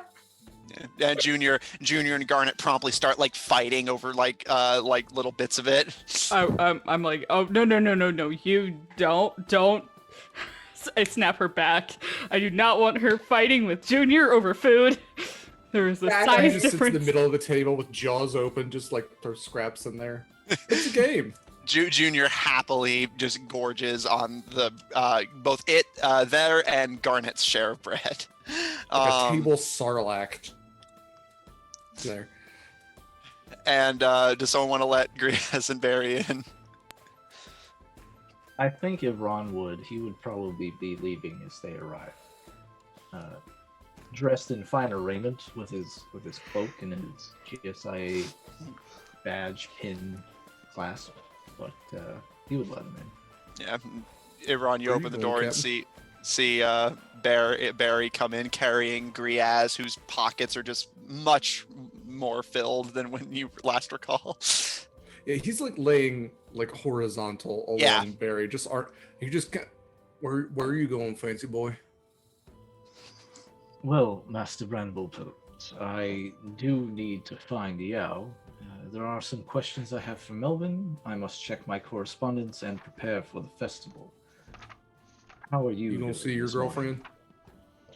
He most definitely is. Here, I got some. I'll hand the pearl necklace. Girls like shiny things. Where did you find this, sir? Why you gotta be asking questions? Do you want eggs? Barry, eggs. Barry just starts scuttling into the kitchen. And Griaz just basically is carried away from you, Ivron, as you're left confused and holding the pearl necklace. And also, I want everyone to appreciate that Griaz has a whole and completely unbroken pearl necklace. Yep. I noticed that earlier. Yep. Horse crabs. Horse crabs. Horse crabs! Oh. Ron will pocket it and he will say, "Do try to be on your best behavior today. Good day," and then he will leave and close the door. After the last 2 days this party has had, you leave him with that. 5 minutes Well, I'm a real after. dad. You honestly think if Ron could stop any of it, he'd be able to? Valid. Like, Also, Griaz, I will say, as Barry carries you into the kitchen, you notice that Gaharis is bald. For a second, he checks his pockets for like hair. Did I? Hair's crabs. Horse crabs! Horse crabs. I'm getting a headache from laughing. About 5 minutes after Ivron leaves, I will also leave, and I'm going to the post office. Okay. So, Avron and Garrus have plans for the day. What are the rest of you going to be doing, if anything? I would like to return the Super Soaker to Griaz. I did not actually imbibe it after watching what it did to other people. That is fair. Smart. And she just looks at you and she's like doing the dishes. So it is exactly as full as it was after I squirted Barry and Harris. Nothing else is missing. Yeah. Yeah. I'm going to go wash off horse crabs. I smell like horse crabs. You smell like oats. I smell like oats and felonies. Yeah. Oh my god! The newest cereal from General That Mills. has Oats to and be the felonies. shirt! That has to be the newest radio broadcast crimes drama from Oats and Felonies, Horse Crimes! Yo, old oats. No, on the front it says, "That's a nat 20 for horse crimes," and on the back, I smell of oats. Or Oats. Oats, I did it again. Oh my god. This is gonna be my whole night. Do you plead guilty, Graz? Nay. Israel is going to do the dishes in like a bucket, and she's gonna be looking at the sink and the fish, and she's like, we need to find a place for this. So could you do that today sometime? I'm changing today's episode to horse crimes. I hope you all know that. Yeah. Sure. But so she's gonna just assign that task to you, Taka. Sometime today, fish out of sink. Gives you thumbs up, and she's gonna go to the backyard. But I think it likes it there. I need a sink. So you either can get a new sink, or you can get a new place for the fish. And she like pats you on the shoulder and then goes outside to go practice with her rifle. Griaz, where can we get a sink? Oh, sink stores. No, that doesn't sound right. They don't have those. Hey, if your fish needs somewhere to live, Melvin moved out of his room. The fish can have his side of the room. Okay, Yeah. cool. I think he has like vials and jars and shit. Can you fish? That's gonna be too small. if you don't think we can find like a sink store, what about like a bathtub store? That sounds more reasonable. They gotta have stores for bathtubs, right? Yeah, I mean, where do people get bathtubs? There's gotta be a store for 'em. exactly. All right. I like the idea of picking up on them going to Home Depot.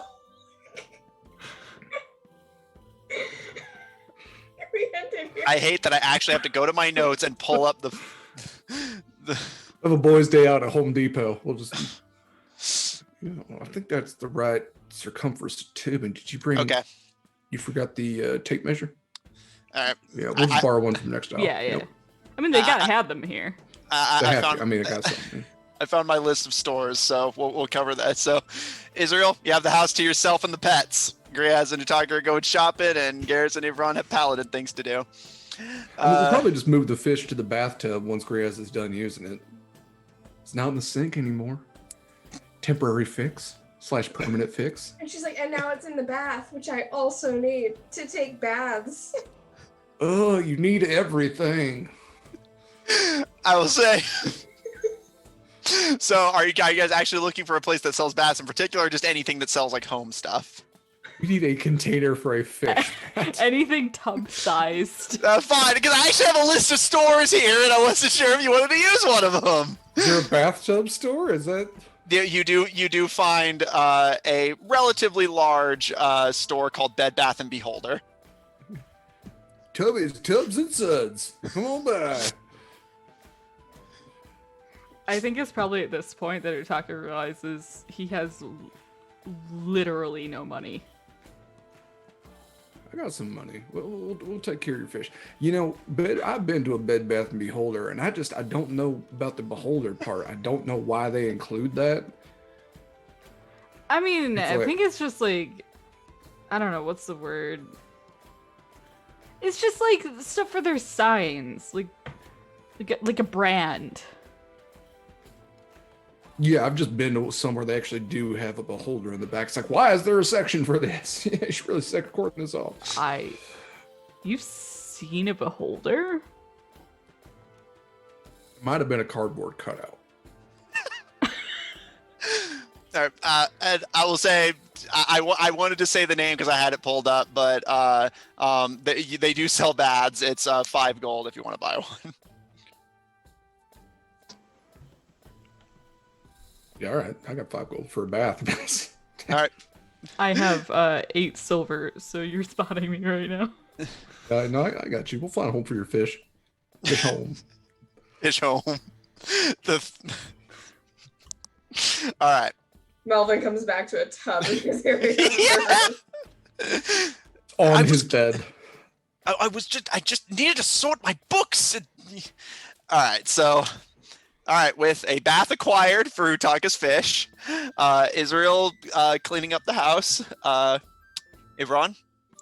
All right, so. And Israel's Ron- also going to be practice shooting once she's done cleaning. Yes. She's enjoying her house. This party. All right, so Ivron and Harris, you're both wanting to do correspondence. Do you want to do that at the same time, or Ivron, do you want to take care of some other stuff? Correspondent. I mean, he'd go to the post Oh, probably Hey. first anyway. yeah. So I'd get there right as you're leaving. Yeah, maybe. Yeah. Ivron, who would you like to correspond with? More so checking to see who was, if any, had been received, and then corresponding to the usual. He'd probably correspond with Alice because she seemed nice. Ford, Jornel's, or whoever's in Barrowdale. I think that's where Jornel's went. And then he also would correspond with that maid that he had known in his past that was briefly referenced. I feel that he had corresponded with before. Okay. I feel like there was one more, but that's the big thing. Okay. And the Hell Knights. Is there any orders from the Hell Knights that he should be aware of? You do have one letter from the Hell Knights, although technically it's actually from Lord Els himself. Um, the letter tells you that he is on his way back. He indeed had been checking in on the Baradel with you guys previously occupied here, and is currently checking in with the Hell Knights in Amelia City. And says that he will likely be there for at least another week or two, but will be returning afterwards.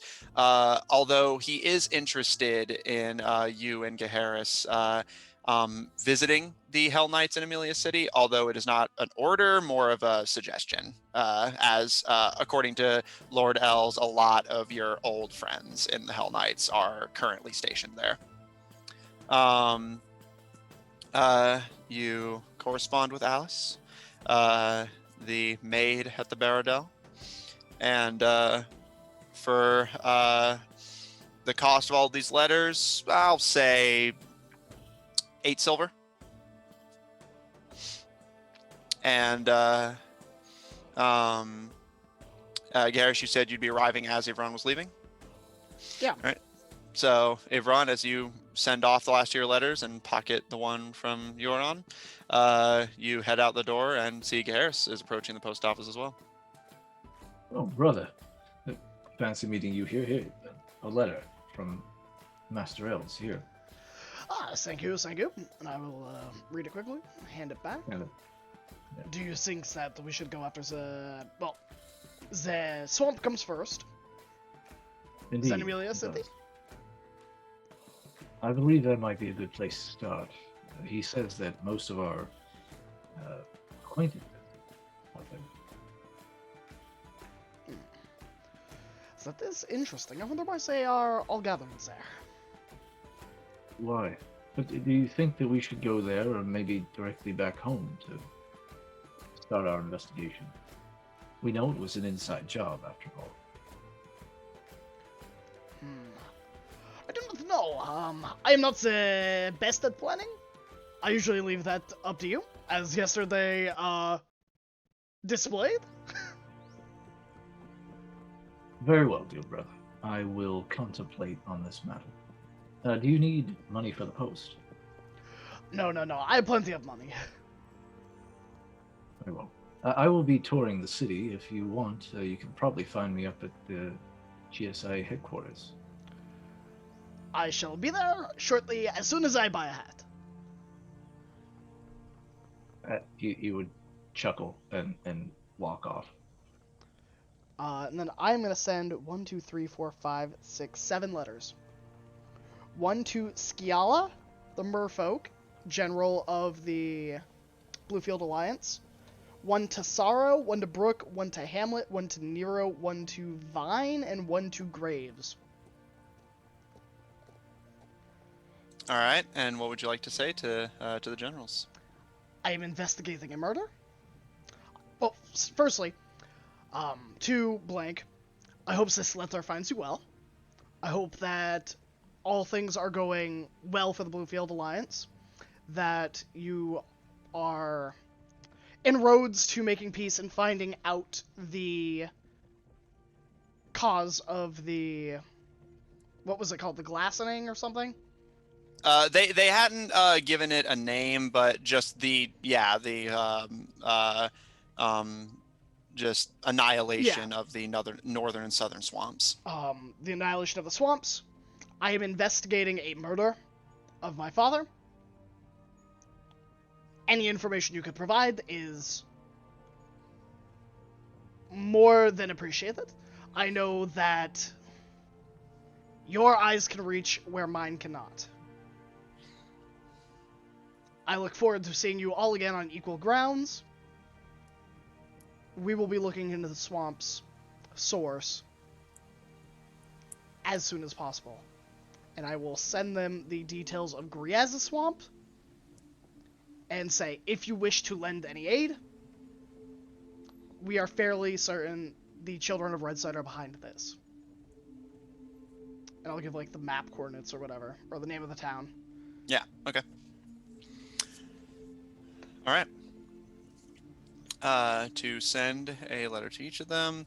That'll cost you a total of 1 gold and 5 silver. I'm going to pay 10 gold to have an armed escort Okay. with these letters, because they are politically important. Okay. So even if that's like 20 gold, I will still... I'll say for a full armed escort. Okay, are you asking for just guards, or do you want full on like? No, I'm thinking like 1 or 2 armed delivery people. Okay, in that case, yeah, 10 gold will do. Okay, then I will deduct that. 11 gold, 5 silver. Okay, I have deducted that. Okay. Is there anything else, Harris, that you would like to do in town? Nope, I'm gonna buy a hat. And I'm gonna go Fancy back or home. regular? Whatever's gonna cover the vast majority of my head. Yeah, I'll say with the horns, you'll need a somewhat fancy one. Maybe like a wide-brimmed hat with like, so my horns can like go out of it, like curl. Yeah. All right, I'll say 3 silver for a fancy hat that can accommodate your horns. You know what? I'll bring Louis Tenniel with me actually. Oh. To get the hat. Well, I'll actually say that you would know that Tenniel has since settling into the city has gotten a job at the haberdashery. Then So I go there to get my hat. I will say, yeah, if you ask for him directly, he takes your measurements, seeming actually genuinely enthused about getting to work with hats, and he discounts you at 2 silver for a custom wide-brimmed hat with a blue feather adorned in it, that not only covers your head and shields your face from the sun, but also is pretty fancy, and 2 silver for that. I pay 2 silver and then I tip him 2 gold. He smiles gratefully and pockets it and gives you a tip of his own hat.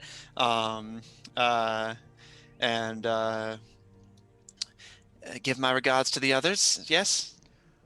I would be more than happy to. I He hope that you are staying safe. just making sure to stay out of trouble. If we all were that lucky. I honestly wish you the best, Mr. Tenniel. Thank you, Harris. You as well. And if anyone is mistreating you, tell me first. I will take care of it. I will. Because you're a hero. I don't know if I'd go that far, but thank you. Have a good one, Mr. Tenniel. You also.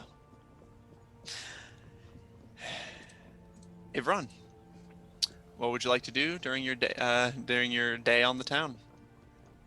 Well, as I said, he'd probably go up to the GSI headquarters, firstly to help with any ordering of preparations for the feast as far as GSIA is concerned. And then he would also ask after the Scots, see how they're doing.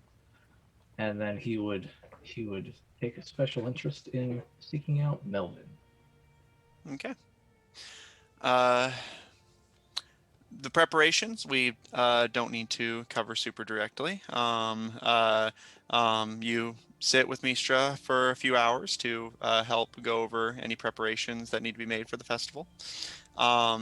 When you bring up the Scots, she gives you a nod, and I'm still working on trying to get anything useful out of Joshua Sr., but luckily, he seems like he'll crack given enough time. Now that Utaka's back, yeah, I suppose it's only fair. And reaches behind the desk and rifles through, having to actually like turn completely around and be on her knees to like dig down far enough to hoist up a pretty sizable sack of coins and deposit them on the table. The festival won't do us any good if none of you can afford to enjoy it. This is enough for each of you to get your compensation for bringing in Joshua Sr., especially alive. This should be enough to where each of you, each member of your team, can get 350 gold. Graciously appreciated. I thank you. Of course. As for Joshua Jr., his team was brought back, thankfully unharmed. A few bruises to show for it. The ranger in particular took a pretty nasty hit to the face that she's yet to recover from, but they're alive and mentally more or less sound, or as much as they were when they went in, at any rate. Although I've heard them whispering that Joshua Jr. may be thinking of retiring soon. Well, good for him. The poor man's been through enough. Suppose we'll have to see what his final decision on the matter is, but that's just the rumors I've heard. With all this clearing up, has there been any investigation put forth upon the tampering of the teleportation circuit? We have suspects, but nothing concrete. She pauses, and with the Children of Red Sight's supernatural abilities, traditional investigation methods are unfortunately something of a lost cause. Even what we found, there's no guarantee it hasn't been tampered with. But I don't think it was anything so difficult to trace. According to Melvin and Dr. Tales, the tampering was physical. The runic circle was disrupted after the wizards prepared it during the night, which means it had to be someone who was in the building while you all were asleep that night. We're working through a list of suspects. We just are trying to be subtle about this. Even if we figure out who it is, it's not going to do us any good if they make a run for it. So we have agents stationed at the gates, prepared to stay there through the festival, in the hopes that if they try to run while they think it won't be noticed, we'll catch them trying to slip out. If that turns up anything, you'll all be the first to know. Very good. Thank you. Of course, love. Blushes. After that, he would definitely seek out Melvin if he's in the building. Yeah, which he's not hard to find. You simply search the libraries and archives of the GSIA, which you know the library to be the most immediately available area of the building, as it's through there to get to the deeper testing and holding facilities. And Melvin is currently poring over several tomes and glances up at you, seeming a little cautious and hesitant, but friendly enough as you approach. Hello, everyone. Is there something I can help you with? Indeed, there is, Master Mr. Quill. And he's just going to pull out the tome and lay it out on the table in front of him. He kind of visibly blinks several times, and you can tell he's kind of quietly steadying before shaking his head. And it's as Mr. Bramblepelt observed, it's a Wolpertinger. Bit of an exotic creature, typically not native to this region. He hesitates and shakes his head. I recall you saying that you suspected it had some association with the occult. Indeed, I did. Why is it that your evil self was holding it?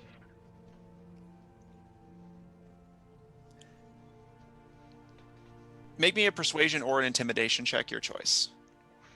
Just let me know which one you're doing. It would be persuasion. Okay. 22. Melvin hesitates and contemplates for a long, silent minute before gritting his teeth and his mouth flattening into a line through the beard, and looking up to you with a very deeply, like, nervous and scared expression. I've told you before that my family were practitioners of darker magics. This symbol is what all of it was built around. It was their symbol. They considered it emblematic of the bloodthirsty deity they worshipped. I saw it more times than I care to admit through my life, and, well, you know how the story ends. I don't like getting my magic in such dark ways, if I can avoid it. Truth be told, I'm disgusted with myself that I had to resort to it so many times just to make it through Nightmare in one piece.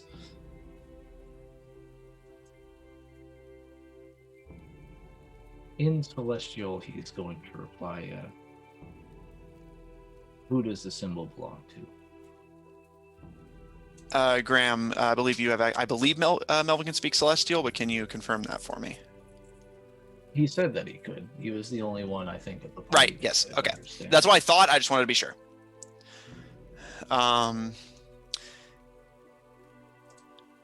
Make me another persuasion check. I'll let you make this one at advantage, since you've already got him talking. He's just eager to clam up if the chance presents itself.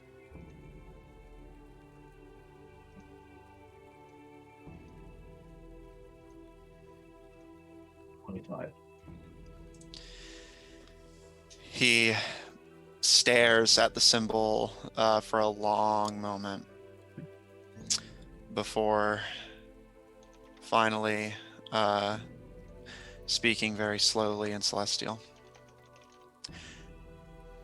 They called her Andrasta the Unconquerable.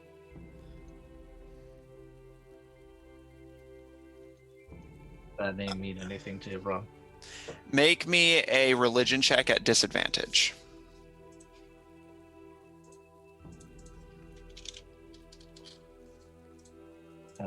18. You've heard that name before, but you've never seen the worshippers of it, simply by dint of the fact that the worshippers are few and far between. Andrasta the Unconquerable is a dead goddess. A goddess who died long ago, presumed dead in an ancient war of the gods. She was the goddess of war for an ancient civilization of warmongers who believed that their worship of her brought them victory in battle. But when that civilization fell and the cosmic conflicts and political upheavals that happened since then, Andrasta is presumed to be dead, and little worship of her remains. The few worshippers you do know of tend to be people like the Melvin's family, small, dark sects of worshippers that believe that in making sacrifices ever increasing in value to this dead goddess, that she will grant them victory over whatever opponents they find themselves up against.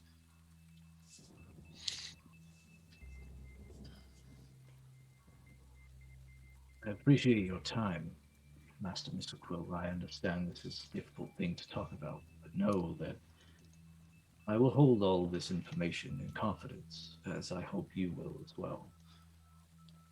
Of course, why do you want to know? The people that follow her they're dangerous. They're monsters. I cannot say. There's something familiar about the symbol.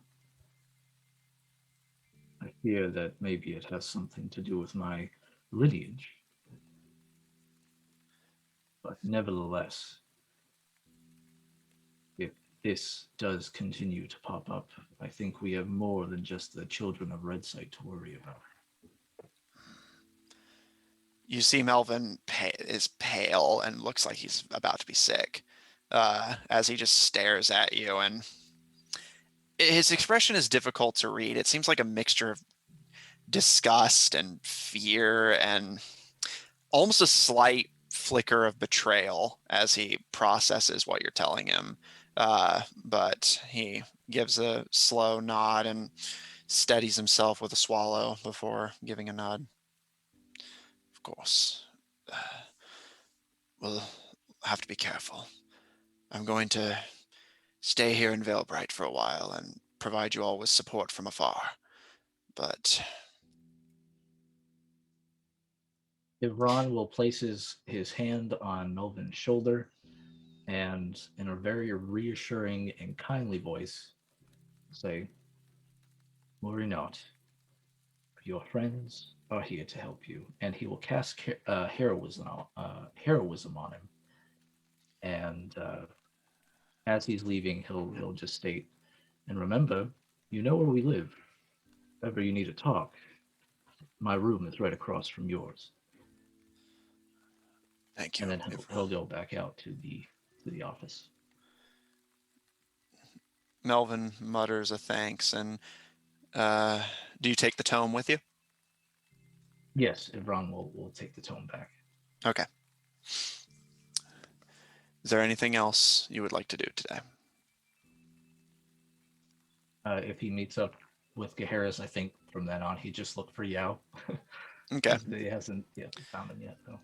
Yeah, I will say with the two of you together, Gaheris' Sentinel Shield, Ivron, like knowing the animal decently well, you do eventually find Yao. Yao had retreated several streets down and does not recoil. In fact, they just kind of look up at you lazily, and you can see some very slight food around their face. They've likely just been digging around and scavenging in the days since the explosion. Yeah, just stress eating. Oh, I'm sorry, my friend. I am so sorry. And he'll wrap him up in a big old hug, and then he'll look at him and be like, perhaps we can make sure that if we ever do get separated, we can find each other again. And if he will let him, Iran will cast the ritual Find Steed on Yao, thus binding them together, if you'll allow it. Okay. Or if he'll allow it as well. Yeah, I'm just double checking that it works mechanically. Okay. Yao stares up at you and pauses. You can see the gears turning as they think before they finally stand up straight and dusting themselves off and shaking their head to get the food crumbs out of their face. They give you a deep bow, their horn almost like in a motion of knighting as they bow at your feet. Ivron graciously bows back, and we'll. All right. Gaheris, you watch as Ivron binds Yao, the Jieshi beast that he had rescued from the fighting ring, as his new steed. I think it's very solemn. I don't think Gaheris has any quips or anything like that. It is a very solemn, very respectful miniature ceremony, I guess. Mm-hmm.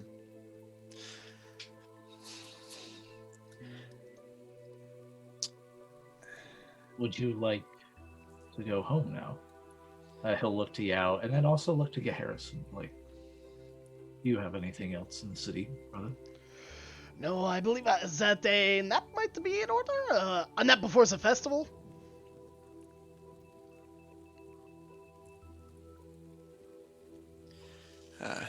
Yao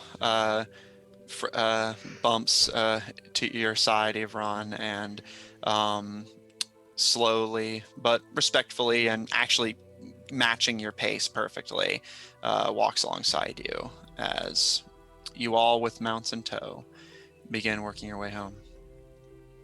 Israel, knock off 5 of your ammunition to practice through the day.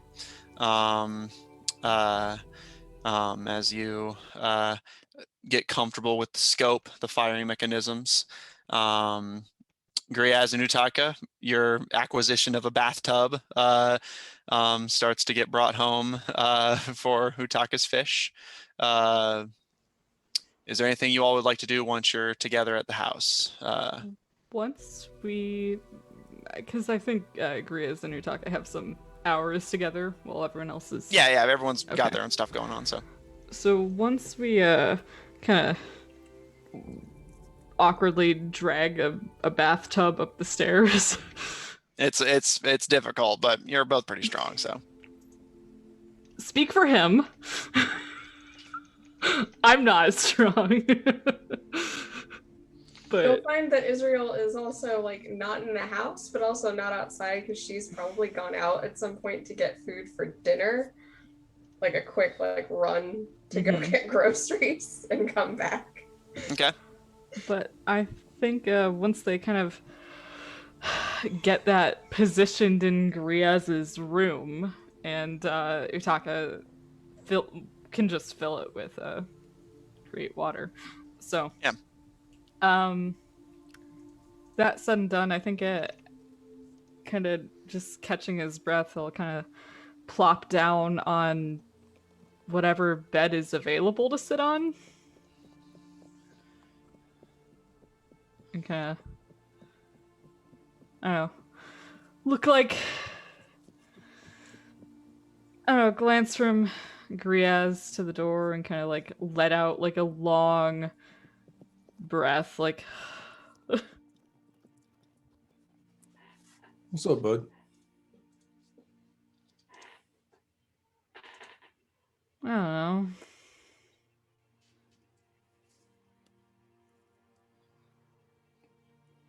Grizz will just kind of hit the door with his foot and close it. It's okay. Ain't nobody can hear anything. You got something to say? You can say it. If you don't want to say it, we can just hang out.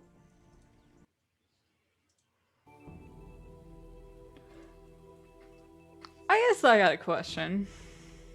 Yeah. Seems like you might know what to do more than they would.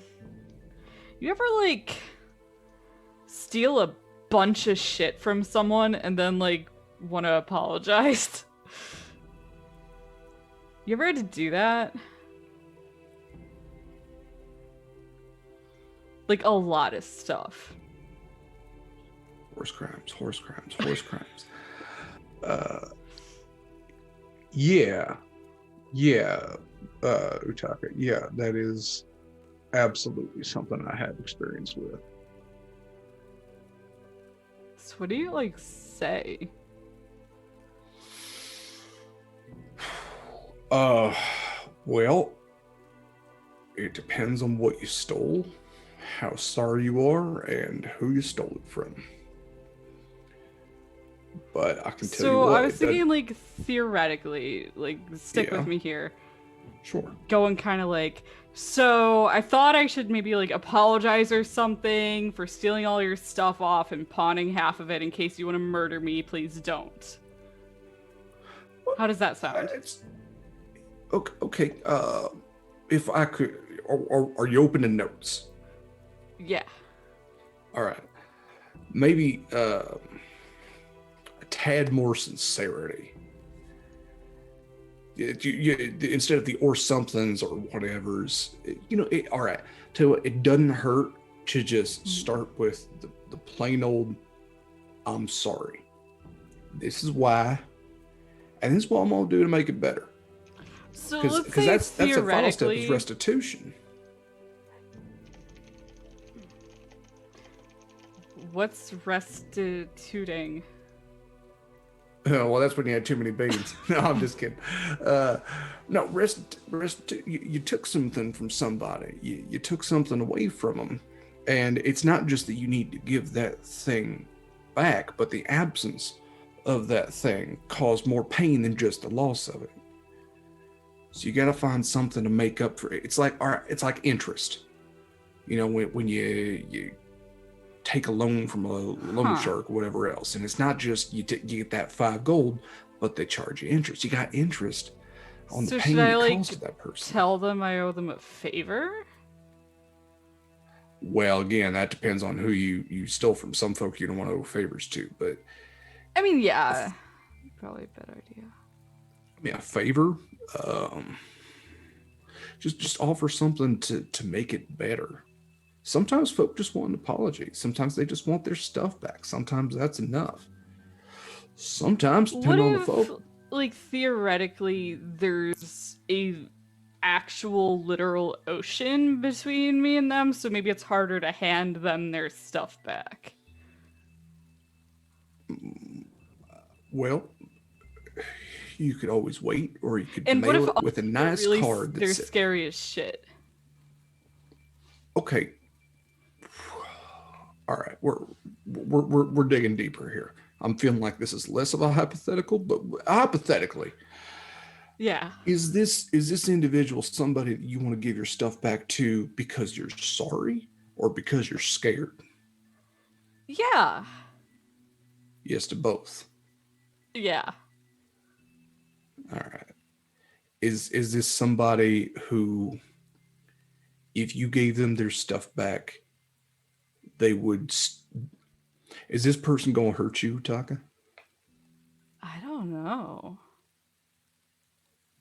Maybe. Well, I do. They ain't gonna hurt you. I'm gonna make sure of that. But I tell you what, if you think that giving them their stuff back ain't gonna make a difference one way or another, I tell you right now, just save your conscience. You take something from a bad person, you ain't gotta feel bad about that.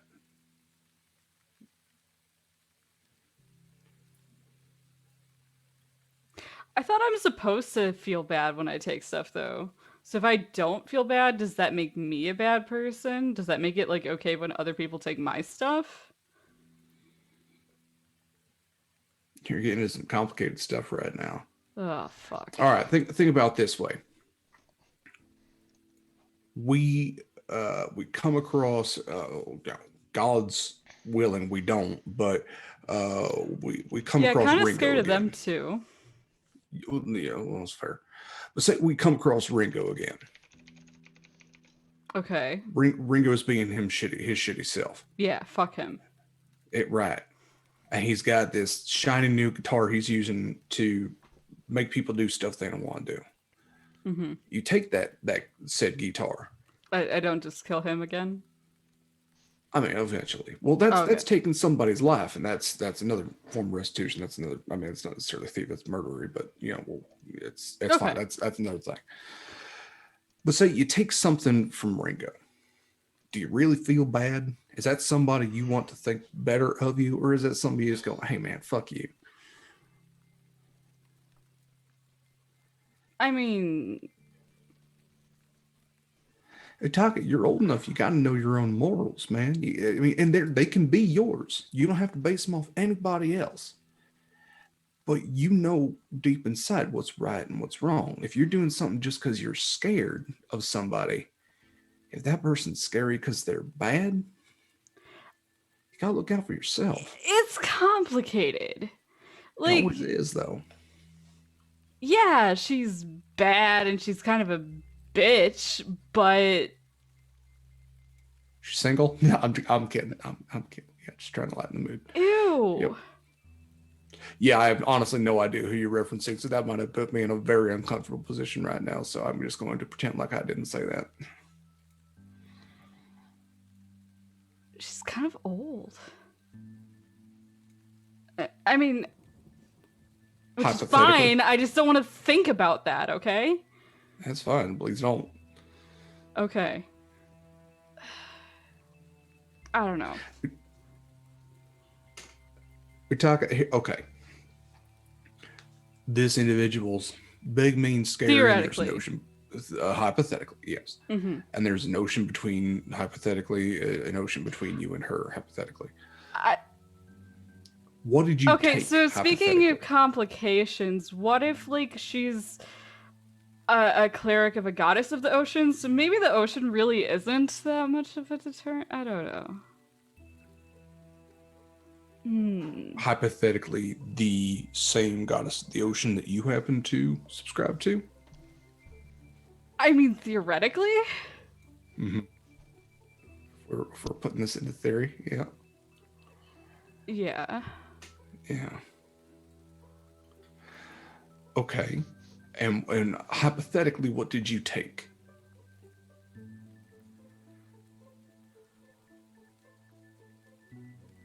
Her shield and backpack and all of her books and like her coin purse and her weapon. I mean, she was asleep, so I kind of just like took the bag and all of her stuff and left.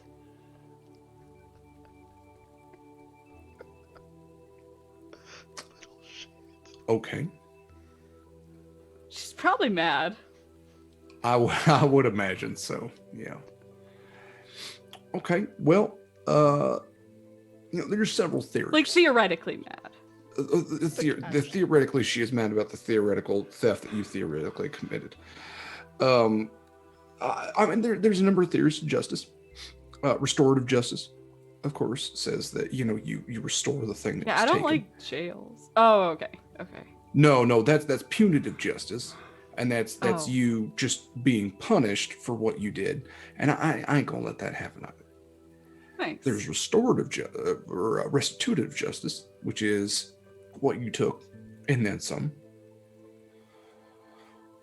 You just gotta, like I said, you gotta figure out what you want to do. Do you want to give this stuff back? Do you think it would make you feel better to do that? I mean, half of it I can't give back, but Well, then you can't give it back. yeah, that's what I said. Yeah. Right. So you're worried I could about give her the boats half back. of an I mean, impossibility. they're like kind of like water damaged. that was a bad night. Hypothetically. Yeah. Do you think you could send this individual the gold equivalent and she would be okay with that, and a nice handwritten letter with an apology? You don't think I should just like cast sending? You don't want to just send an apology like that. It's Why? well, in the same way that you don't want to use sending to like break up with somebody. It's too impersonal. Isn't it like less impersonal because she could actually like hear me and respond? And I mean, to be fair, she could also like cast it back, so we could probably like have a full conversation. She's Yeah. kind of like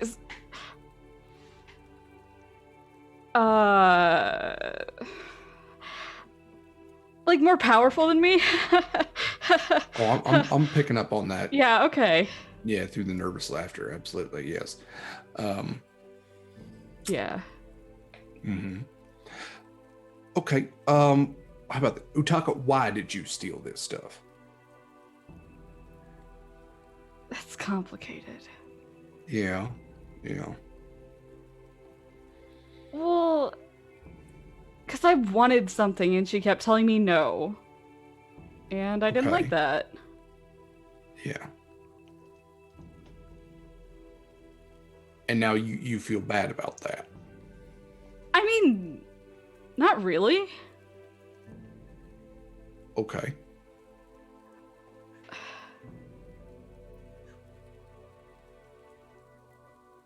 I guess I'm confused because I kind of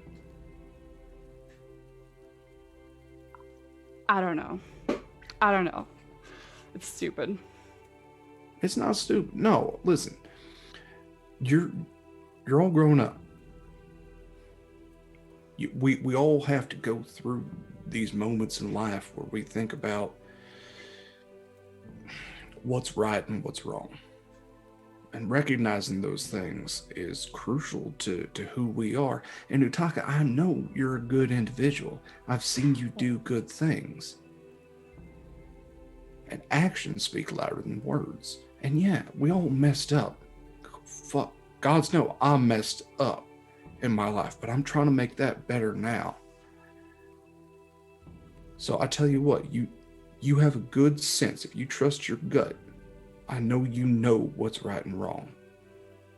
If you trust your gut on that, it'll tell you what to do next.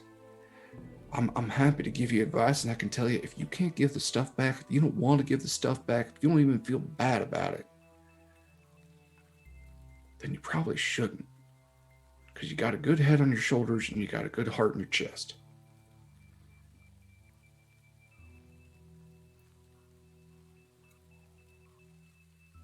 Sometimes we can't make up for the bad things we do. We can only push forward and try to do more good in the world than the bad you've done. I can't take back a lot of the things that I did, most of the things that I did. I'm just hoping that when my time comes, it balances out.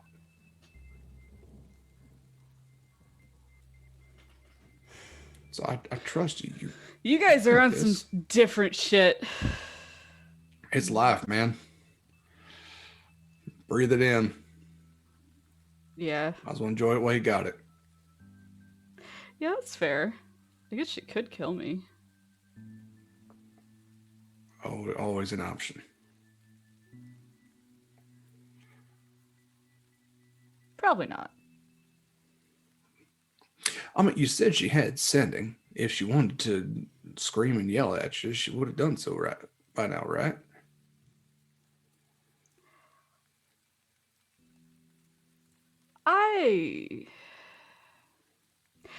This is kind of what I meant by I think it's complicated. I kind of wonder if she was like... Part of me says she should be mad because I like robbed her while she was sleeping. But I'm also... I don't know. I wonder if she wanted me to. Well, that does complicate things. That's not exactly stealing then. I mean, I don't know. It's stupid. It's not, and I appreciate you talking to me about it. It absolutely does seem complicated. And I tell you what, if you ever want to go figure things out, go see about returning what you can or making right or letting bygones be bygones. Whatever you want to do, you don't have to do it alone.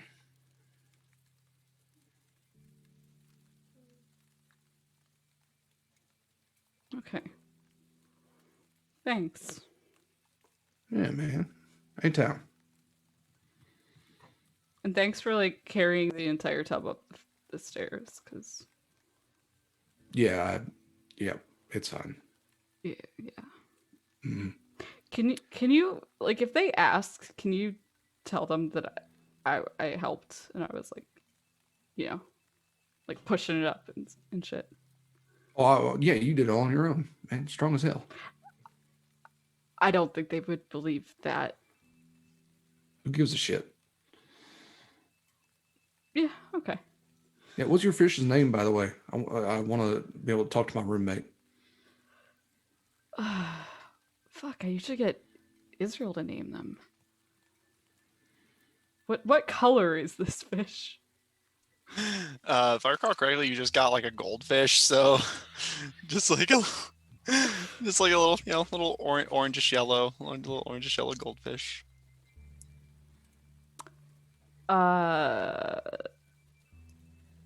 Amber? Am I doing it right? I'm doing it right.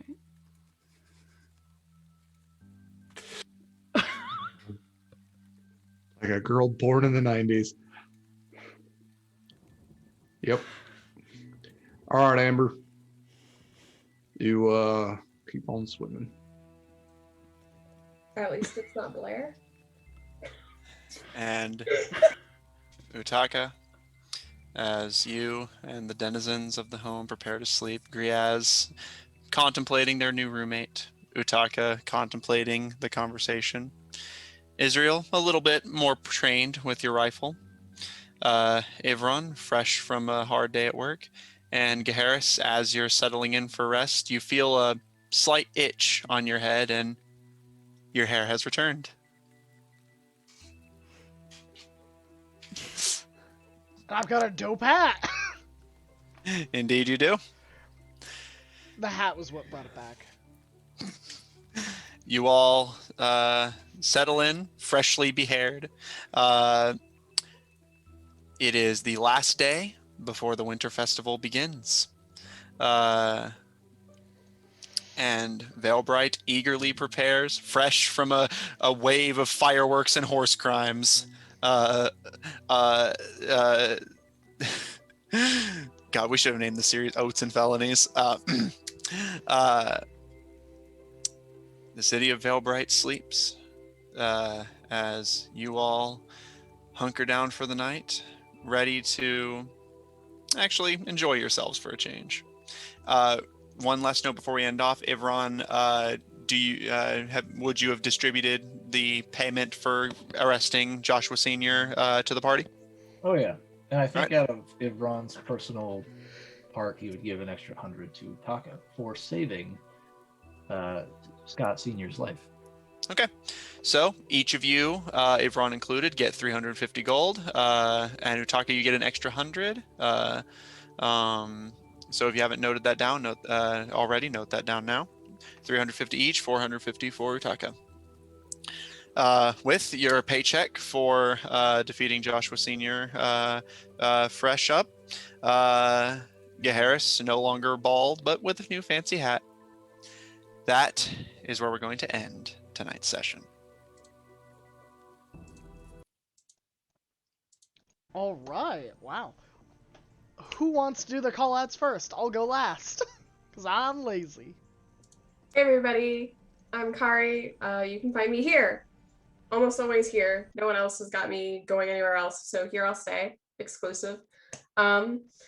I currently have only the Anarian's Rest campaign, which will be going on this coming Tuesday, but then we're going to be taking a break for a few Tuesdays to let the other Shards of Anarian folks catch up with us.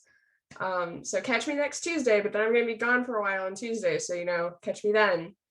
I will always be here every Friday at 8 to play with all these lovely people. But beyond that, I do not exist on Twitter, and I will not exist on Twitter. I may be in other parts of the internet, but you'll just have to find me, I guess. It's an experience. It'll be fun. But yeah, that's it for me. I'll go next. My name is Jeremy. I had the pleasure of playing Ibran, the Asimar Oath of Devotion Paladin tonight. And you can't find me anywhere but here. I'm Graham Cracker's Central exclusive, contracted, bought and paid for. I'm not currently working on anything else. You can find me on Twitter and Instagram under the handle Dane Darkstride, but there's not a whole lot going on there. At least not any more than you can find with these lovely individuals. I'll pass it off to the next person. I guess I'll go. I was Matt, your DM. I played everyone who wasn't the fantastic, lovely party members I have the pleasure of DMing for. You guys are fantastic.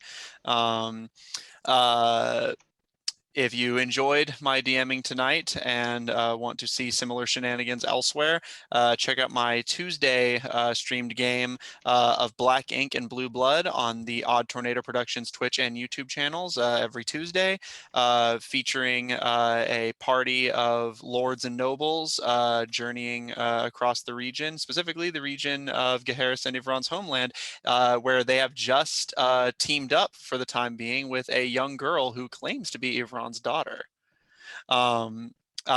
So that's a fun time. Go check that out if you want some fun tip of the hat to this campaign.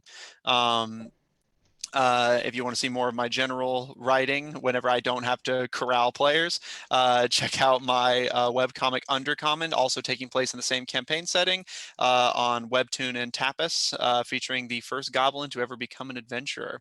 And if you want to see any other of my stuff or stuff of other artists I get to work with, check out Odd Tornado Productions Official on Tumblr, where we have links and posts about everything we make, including the Hummelverse. I'm wearing their shirt right now. They're really great. Go check them out. And that's it for me. Oats and Felonies. Go ahead, Pharaoh. All right. Hello, guys. I had the pleasure of playing Utaka today, maybe. And besides finding me here every Friday, you can also find me on an upcoming many Tuesdays next month, where the Shards of Anarian will be playing 3 weeks in a row to catch up with the other group. So I believe that will be May 13th, 20th, and 27th, unless I'm mistaken.